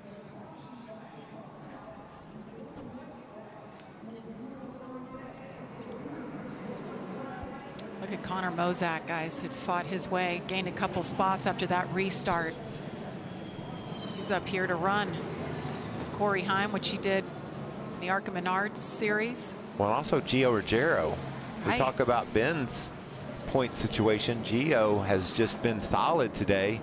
Took some chances along the way with stage points and pitted late, and now he's in a position to go not only get some points, but you see that 17 truck He's running in 6th position. He's thinking maybe we're going to win this race. Fresher tires. He was very good at Lime Rock a couple weeks ago or a couple races ago, and man, why not, Gio? Last pitted on lap 62, so we will be in NASCAR overtime here as we sit under caution for the 7th time. What are you hearing, Amanda? Yeah, when you guys say, why not Gio, I know he's saying the same thing to himself. I was catching up with him at driver intros, and I was talking to him about his rookie season, and he said, well, I don't have a win yet. So that is the fighter that is in Gio Ruggiero. But I also talked to Lane Riggs today. You know, he's still currently the reigning Rookie of the Year, and I asked him, who out there are you looking at towards the future? And he said, no question, Gio Ruggiero. That guy will be in contention sooner or later. He's the real deal. Finished 2nd at Daytona, finished 3rd at Lime Rock, our last road course race. So backing that up with this performance, sitting 6th right now. That's impressive. This has been such a, we knew Watkins Glen wasn't going to disappoint Riga, but now let's throw overtime on top of things. Let's listen to Christopher Bell's radio. We're at our number before you started saving during that green flag run. So it depends on how good you feel about that. Oh, we should be way good, right, with all the yellows? That's what the yellow's included in it. So this puts us right on the number, so. Oh. Now, what number? The number for one overtime? 2 overtimes? Or was that the number just to get to the completed scheduled distance, which is what it sounded more like to me? So here's our NASCAR overtime, a 2-lap shootout.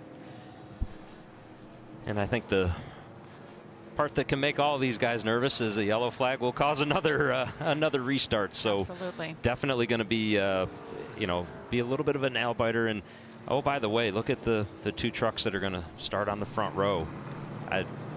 I think we've got what it took a lot to get to this point, Michael, but we got the exact race and battle that we kind of thought this race would come down to today between Christopher Bell and Corey Heim, and man, it's going to be a lot of fun. Corey Heim took a little detour to get back here. It has been a smooth day for Christopher Bell. This team is just, they've been on it, on pit road, behind the wheel, doing it for Stuart Friesen, Jess Friesen, Parker Friesen.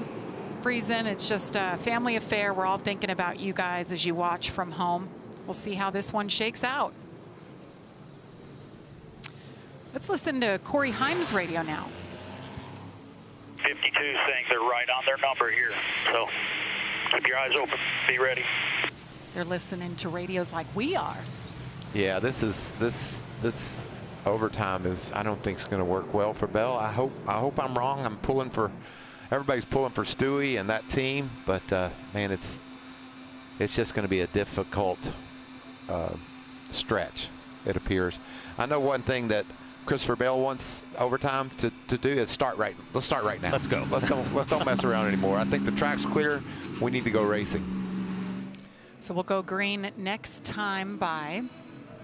And let's go back for 1 second to that radio to Corey Heim, and that was from crew chief Scott Zipadelli, and telling him just to keep his eyes open and pay attention. The good news is Corey Heim should be restarting to the outside of Christopher Bell, and if that's the case, if he can stay door to door with him through turn 7, he won't have to keep his eyes quite as open, because if he has a problem, it's likely going to happen when we saw Daniel Hemrick have the problem as they got up onto turn 7. And then where he'll have to really pay attention is once we get up to speed, if he's right on the back bumper of Christopher Bell, if he's not able to get the lead or if they're battling it out, then you get to the S's and some of the areas where we see trucks run out so frequently because of how the fuel sloshes around in the back and what takes place back there. And that's where it could get a little bit hairy, and that's where he's really going to have to be on top of it if that 52 truck does stumble. And you see how aggressively these guys are shaking those tires. They want to get those things as clean as they can possibly have them, so they're going to be full out. There isn't any fuel saving now. This is all about going as fast as you can, being as aggressive as you can on these tires, freshening them up, choosing properly, and hoping the guy in front of you doesn't run out of gas so you got somewhere to go. We're sitting here and we're talking about it. We're not on the racetrack, and I'm nervous, Michael. I'm nervous right now for all of these guys. This has just been a lot of fun. So Corey Heim will line up beside Christopher Bell. Corey 5 laps better on fuel than the 52 truck. As is Connor Mosack. And if the caution comes out again on this next lap, we're going to do it again. Well, hopefully that doesn't happen. Hopefully we race to the finish. Is that what you're saying, Michael? Yeah. Connor Zilic might win the race if another overtime happens. Did y'all remember when he got that free pass just a caution or so ago? Amazing foreshadowing by you. Here we go. Back in 15. Here we go. NASCAR overtime. NASCAR Craftsman Truck Series style. Christopher Bell, Corey Heim side by side. The 2 best trucks all day. He didn't get the jump that he'd gotten earlier when he was on that inside, and look at Heim right there. Down into turn 1, still side by side. Heim with the edge.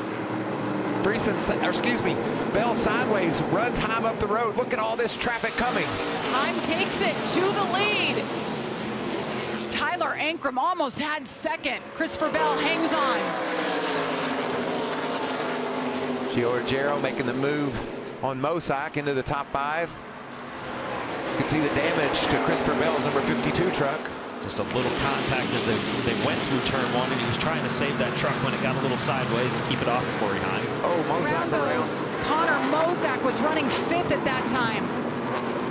The 77 Andres Perez was having the race of his life, and the caution is out. Oh, wow. We will do it again. And just once one truck goes around at the bus stop, you're completely blinded, and you see the smoke and you see the debris and what was taking place there. I'm out of fuel, guys. I think I'm out of fuel. Pit. 52 radio. He gave it a valiant effort.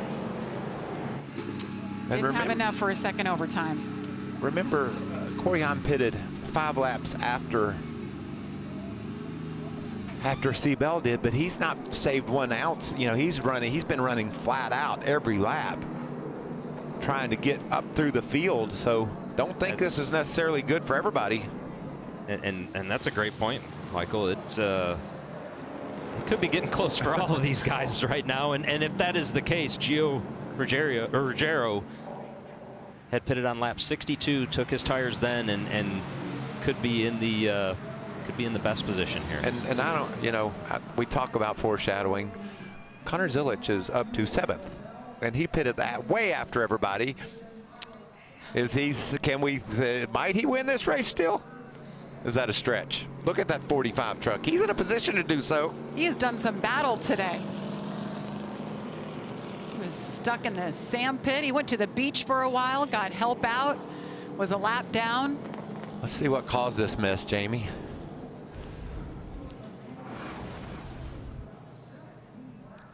Where you see Bell, but then it goes crazy. You see the dirt flying in the air. Around goes Mosack. And when that happens, you just can't see where you're going. And there was see the 26 of Dawson Sutton there. Thankful that those tire barriers are there. Just came through there with a lot of pace. Couldn't quite tell how he got turned around from that angle. I think he just tries to clear the wreck and just can't see where he's going. Gosh, another big hit there as they have to repair the tire barrier. They ought to consider red flagging this race so that we don't have these gas issues, but I guess they're not considering that. Pits will be open this time. We'll have any takers. And this is where you get a little bit of a question mark, right? Does anybody think that's up there, who pitted with, on lap 42 perhaps, and I know we got Tyler Ankrum who pitted on lap 37. You see on the left side of the screen there, laps since last pit. Tyler Ankrum, 37 laps, and under green we thought maybe they could do 31 laps today, somewhere in that ballpark, and that was with a slower pace. So got to be wondering if they don't just say, hey, we tried and it didn't work out. The cautions didn't fall our way. We better come get the fuel right now and try and gain as many spots as we could. And then you get back to a guy like Ty Majeski, William Sawalich. What are they thinking? I know Corey Heim's not pitting. He's out there. Whatever they got is what they got in the 11 truck right now. Looks like Ankram's considering coming in. And I think that's a great call. He just saw the leader or second place runner, Christopher Bell, pitted on the same lap he did, and there goes Ankram. Who else stops? And if that's the case, where does that put Connor Zilich? How close can he get to the front row? Gio Ruggiero in third's got to be feeling pretty good about his situation. Last pitted on lap 62. This is getting interesting.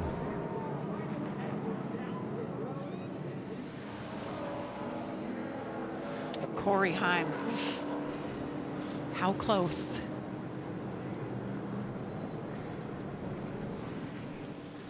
Five-time winner on the season. Can he hang on for another NASCAR overtime and pick up another win, or will it be a first-time winner? Gio Ruggiero. William Sawalich. So many stories. We'll step aside, but we'll be back for NASCAR overtime for the second time and see how this one shakes out from Watkins Glen.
If you enjoyed what you're seeing tonight, wait for next week. We're going to Virginia. It's Richmond. And guys, it is the cutoff for the regular season. We will lock in our 10 for the playoffs. Looking forward to that. It'll be the three of us. It's Friday night, 7:30 Eastern, right here on FS1. How about the playoff leaderboard right now? Drivers in yellow locked in. And we have some open opportunity for positions. And as we look at that playoff leaderboard, Jamie, and we think about what's going on in this race today at Watkins Glen, and I hope Richmond is just as exciting because we've been out of breath for most of this, but you see the 17 of Gio Ruggiero sitting there 29 points below that cut line as they are right now. He's in second place right now, and we know for fact that he is the furthest up truck that can make it to the end on fuel. Corey Heim, with all these yellows and overtimes, we're not exactly sure where that's going to be right now. How good of a job has he done saving going around the racetrack? The one thing, Michael, I'll say about Watkins Glen, one of the easiest racetracks to save fuel at, because there's so much uphill and downhill. You can coast a lot around Watkins Glen, and you can pick specific spots to power the engine up, get the momentum rolling forward, and let it roll the rest of the way down some of the hills. So this is going to be exciting, and it's good. It could potentially have massive playoff implications here. And it could also have a massive another crash, because it's just very aggressive. Look at there, Gio goes to the bottom, lines up behind Corey Heim. We haven't seen that from the front row. And interesting, Corey Heim was able to get the lead on the most recent restart from the outside. He was able to stay on the outside of the 52 of Christopher Bell, and with that momentum he carried into turn one and being able to outbrake him just a little bit, get position on him. So I would have expected Corey Heim to go to the bottom. I don't know that I would have expected Gio to go to the bottom as well. I don't understand the strategy there, but maybe he knows how fast 11 is, thinks he can get a great start behind him, and then pressure him into turn one. Corey Heim will be the control truck. I just counted, I believe, 5 drivers who've never won a Truck Series race in the top 10. We just showed the points implications and the situation. What is it going to be? Corey Heim, Daniel Hemrick.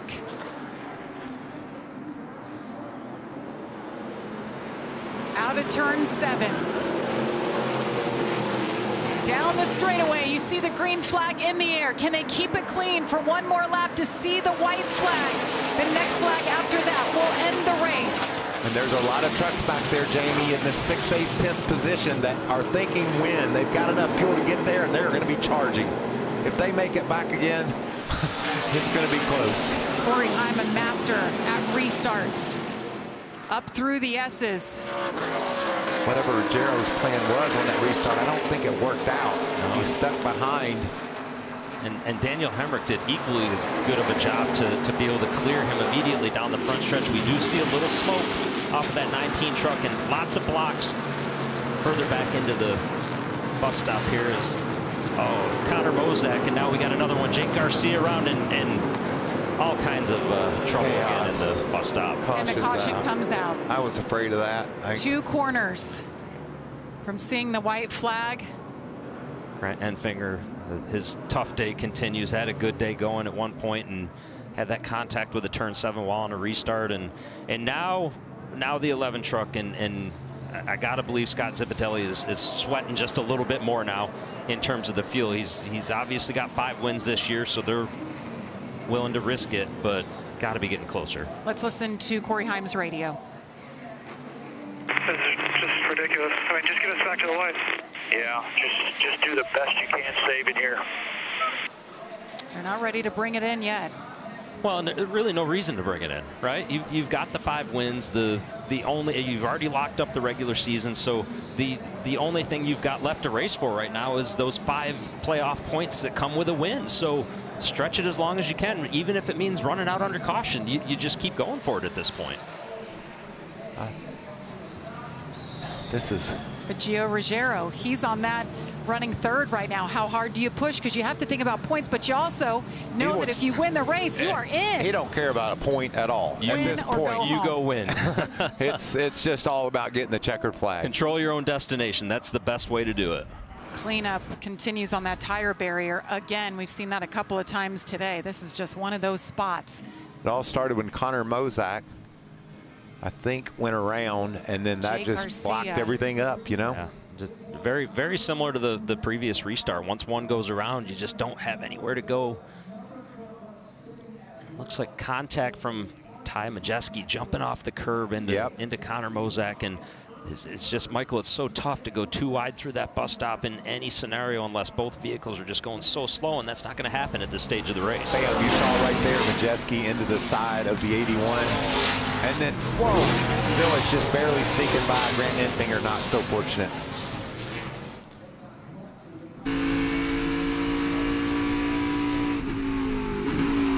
This is on board with Christopher Bell. Of course, had to go back in the pack just a little bit after coming to get the fuel. And does he sneak through? Heck yeah. Clear all He around. does. He survives to race another lap. Put Seabell in 9th. Put Seabell into the talk about who's going to win this race. So Zilich was only able to make up 1 spot on that last restart. William Sawalich, he was involved in that little dust up in the bus stop. He's battled his way back inside the top 5. Watch that one truck.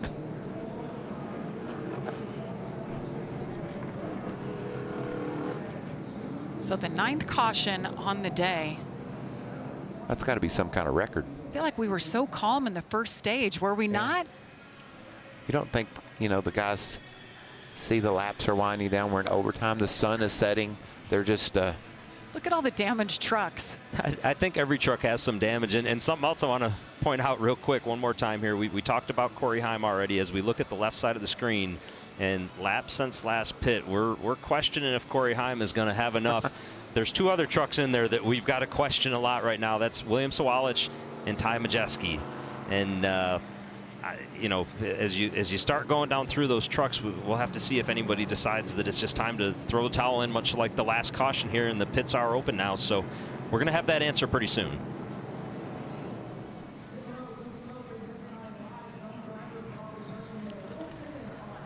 This is, we thought 30 laps was about what we could run, 32 at the most, but we've had a lot of cautions. As you see, Ty Majeski in that 98 truck, he pitted on the same lap Corey Heim did. He's given up the ghost, but he might have some damage there on the right front of that truck.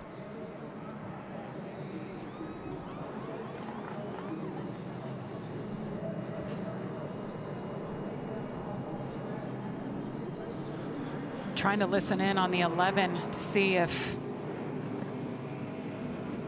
they believe they can make it or if they're in trouble. Well, remember guys, we have the sunset rule here at Watkins Glen, any track where we run into the evening, and that means at a certain time of day, which is 8:05, the next time by they get the white, and then the next time by the checkered. And so if you hear these people start saying, is it 8:05 yet? It's not their curfew. they're just racing toward that sunset rule and making sure it's a safe environment to go back racing. And these teams might start, as we look at our watch, that's starting to get close. And the sunset rule we have, it tracks obviously that we don't have lights, but I don't believe we've used it or had to in recent memory. I don't believe we thought we were going to have to use it today either. Yeah, hopefully not. That's only 10 minutes away from now. All right, let's listen to the 11 radio. What are they thinking? And they just get us over with. I mean, why don't they do it now? Well, they got a 8:15 shut-off time here. 8:05, I'm sorry. That's... Okay, so they're talking about what we're talking about. Right. But it's not just a shut-off time. He still has to run a lap. How about all the things that Corey Heim has going through his mind now? He's got to make a perfect restart. He's running low on gas. He's wondering what time it is. His brakes haven't been great. And he's leading the race, doing Corey Heim things we've seen him do all year. Today, Michael. He's led in every single race this year.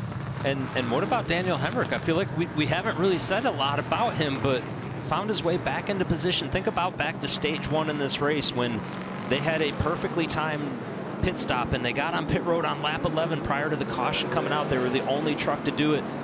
Ran out of fuel at one point and now has found his way all the way back to the front. So what a great job by that team to grind it out today, and oh so close to what could be a good finish for them. And another truck, Tyler Ankrum, he's up in the 6th position, and both of those trucks have plenty of fuel. They could run to 9:05 if they need to. Tyler Ankrum just pitted 7 laps ago and he's all the way back up there. All right, we're going to give it another go. Look back on row 3, that black truck. Connor Zilich has gotten to the top 5. A lot of great stories up here toward the front. A couple of guys in the top 5 that are really low on fuel. Everybody else is good to go. Joe Ruggiero, that 17 truck for Tricon Garage. Got his teammate next to him in the 1, William Sawalich.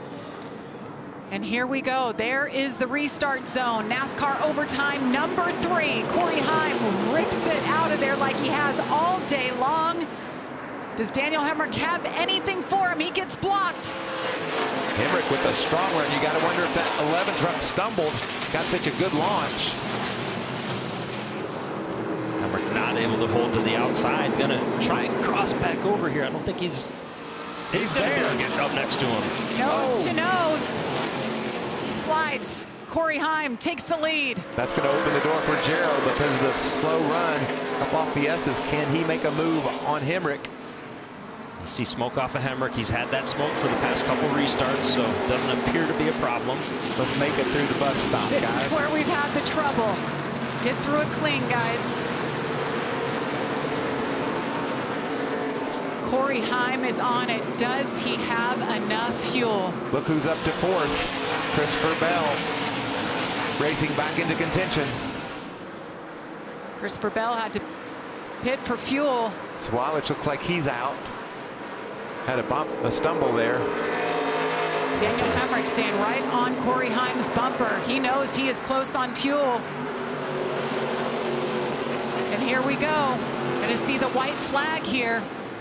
Final lap at Watkins Glen. The next flag you see will end the race, whether it's under caution or the checkers. Hemrick won earlier this season at Martinsville. 2 races ago, they did a crew chief swap. Mechanics, all behind the wall guys, swapped. He is right there, heating up the back of that 11 truck of Heim. If that 11 truck stumbles at all, Daniel's there. Smoke seems to be getting a little bit worse. Got a good run down the back straightaway here, too, going into the bus stop. He's there. Incredible racing. This battle up front for the lead. Half a lap to go. Wow, he was strong up through this, wasn't he, Regan? Carried that momentum. If he can carry the momentum off of turn 5 here, just not quite enough to make a move into 6. 2 more corners. Oh, sideways is Heim. Slips up. Can Hemrick take advantage of it? Coming out of turn number 7, checker flag will be in the air. Corey Heim hangs on and wins at Watkins Glen. His 6th win of the season. What a day. How in the world did they stretch that fuel? As they came to the top of the S's, you could see the momentum, I can't even talk right now, that Daniel Hemrick had, and he turned that into a run and almost made you wonder if the... Sorry, I almost flew it there. I was running out of gas on the damn straightaways, and I thought he was going to push me into the corner. And that was exactly what I was thinking, what he just said. What it looked like, right? Yeah, was he running out of fuel as he topped over the S's there potentially, and just enough to get back. He's going to need help from a teammate to push the truck back there now, though, it looks like. Man, what a day. 4th straight road course win for Corey Heim. And you think about the races this year that Corey Heim has seemingly, had complete control of and had something go wrong at the end. And now you got this one here where it all goes his way and he is able to save the fuel and do what he needed to do. Makes up for him a little bit, maybe. Great effort by Daniel Hemrick. Kept it exciting to the end.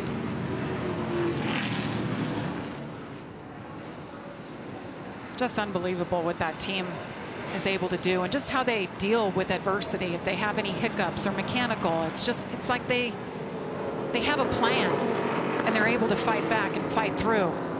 Well, and that's exactly what you want out of a championship caliber race team, which is exactly what Corey Heim and this 11 team and Scott Zipadelli have built. And you heard it today. It wasn't all roses today. There was moments where frustration played a part of it. And anytime you're in an intense competition, that's how it's going to be. And that's exactly what these Truck Series races are. Corey Heim becomes the youngest driver to reach 17 Truck Series wins. And the only driver in the top 10 He has enough for a burnout. It might have stumbled down the track, but it's not stumbling right now.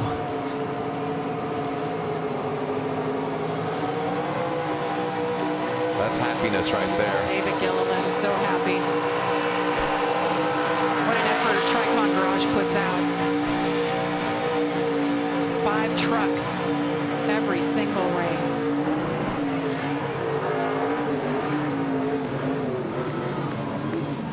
He had a little bit more fuel than I think we thought. pretty amazing, too, when you consider there was a number of other trucks on that similar fuel strategy that didn't believe they could make it. And that goes to show, we talk about Corey Heim and how good he is at so many aspects of racing, but obviously saving fuel in the right moments and doing it the right way. Good at that, too. He pitted 20 laps before anyone in the top 10 and made it work.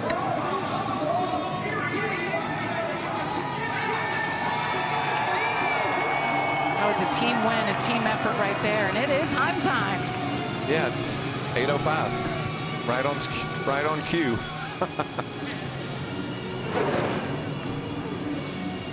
He wins during the beautiful sunset. It's been a long race. Took a long time to get there, but they persevered, didn't give up. Corey Heim gets the win, gives high fives all around for his team. He and Scott Zipadelli really have a dynamic situation. Such a great relationship, so successful together. And Amanda is there to hear from Heim time. And make that 4 road course race wins for Corey Heim as he goes over to collect his checkered flag for his 17th career victory in the Truck Series. And Corey, I actually think this victory goes back to qualifying. You would not quit with Christopher Bell, and you had to go out there and get that pole position. Then during the race, we talked about the higher-ups racing in this race. You battled, your team kept you in the game. What proclamation does this say about Corey Heim? Yeah, just never give up. You know, I got behind on that last stage. I was scratching and clawing, trying to get back to the field. I had my brakes pretty much go out completely on me on that long green flag run. I was beating them up, trying to get back to the field. You know, blew the bus stop, made a lot of mistakes myself, and I feel like we've had a lot of them get away from us this year by cautions or whatever else, failures, parts, whatever, but finally had one go our way and had some more opportunities to finish it off, and then a couple more at the end for good measure. So huge thank you to Tricon Garage. Just Mobile One Tundra was phenomenal. Toyota, just everyone that's a big part of this. Trevor and Blake, they did a phenomenal job in my development. So just so many people to thank, so many people to keep you know, impressing throughout the season. So big pictures is the championship this year, and that's what we're going for. Corey, your team was on the wall tapping their wrist for Heim time as they waited for you. Congratulations to Corey Heim. Incredible season, but he said it. Todd? Here with Daniel Hemrick, second place. Buddy, I tell you, you're a better man than I am. You run 2 laps all over him and never got into him. Yeah, he did a really good job, and I really didn't, to be honest with you, having that much of a tire advantage, and just still thought we were going to be in the mix there, and I shallow managed too much when I got beside of him there off of 1 on the white flag lap. Got into the door of him, about lost it there, and didn't think I'd have a chance to get back to him, and then next thing you know I did, and I run to him down into 10 and drove in with open mind, and when he missed and I was allowed me to get to the left of him, I thought I was going to have a shot, and I don't know, I just felt like he had such a bad angle into 11, I'm sorry, and I just thought I'd be able to turn underneath him with the tire advantage, and I was completely blown away by the amount of potential he still had. So, yeah, congrats to him and those guys. Wanted to get this night vision Silverado and Victory Lane for Chevrolet, and you know, everyone at Napa and Gates Hydraulics and the folks that help us, South Point, Poppy Bank. I'm gonna replay that last couple for a while. I got what, six days till next race. Yeah, this one will be on my mind till then probably. Daniel Hemrick brings it home second. That hurts, doesn't it, Regan? It does. When you think you know exactly what you needed to do and you try to execute and you come up short. Well, great job by the 9 and the 98. So Grant Enfinger, Ty Majeski clinched their spot in the playoffs. That means there's 2 remaining as we have 1 race still to go. What a battle we're going to have for those spots, too, when we go to Richmond. Short track racing, baby. That's right. Hope Richmond's not as exciting. Actually, I hope it's as exciting as this. Next Friday night from Richmond at 7:30 Eastern right here on FS1. For all of us here at Fox Sports, thanks so much for watching. Congratulations, Corey Heim. He wins it at Watkins Glen.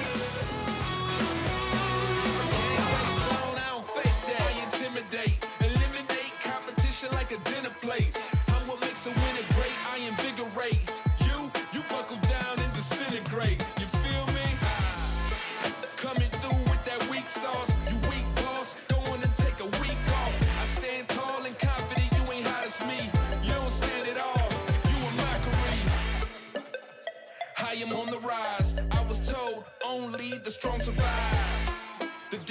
between y'all and I. Without wings, I was born to fly. Get your game face on. Get your game face on. Get your game face on. 'Cause I'm coming to play, boy. This copyrighted telecast may not be reproduced, retransmitted, or used in any form without the authorized written consent of NASCAR Broadcasting. NASCAR would like to thank all of our fans for your support, and we hope you enjoyed today's broadcast.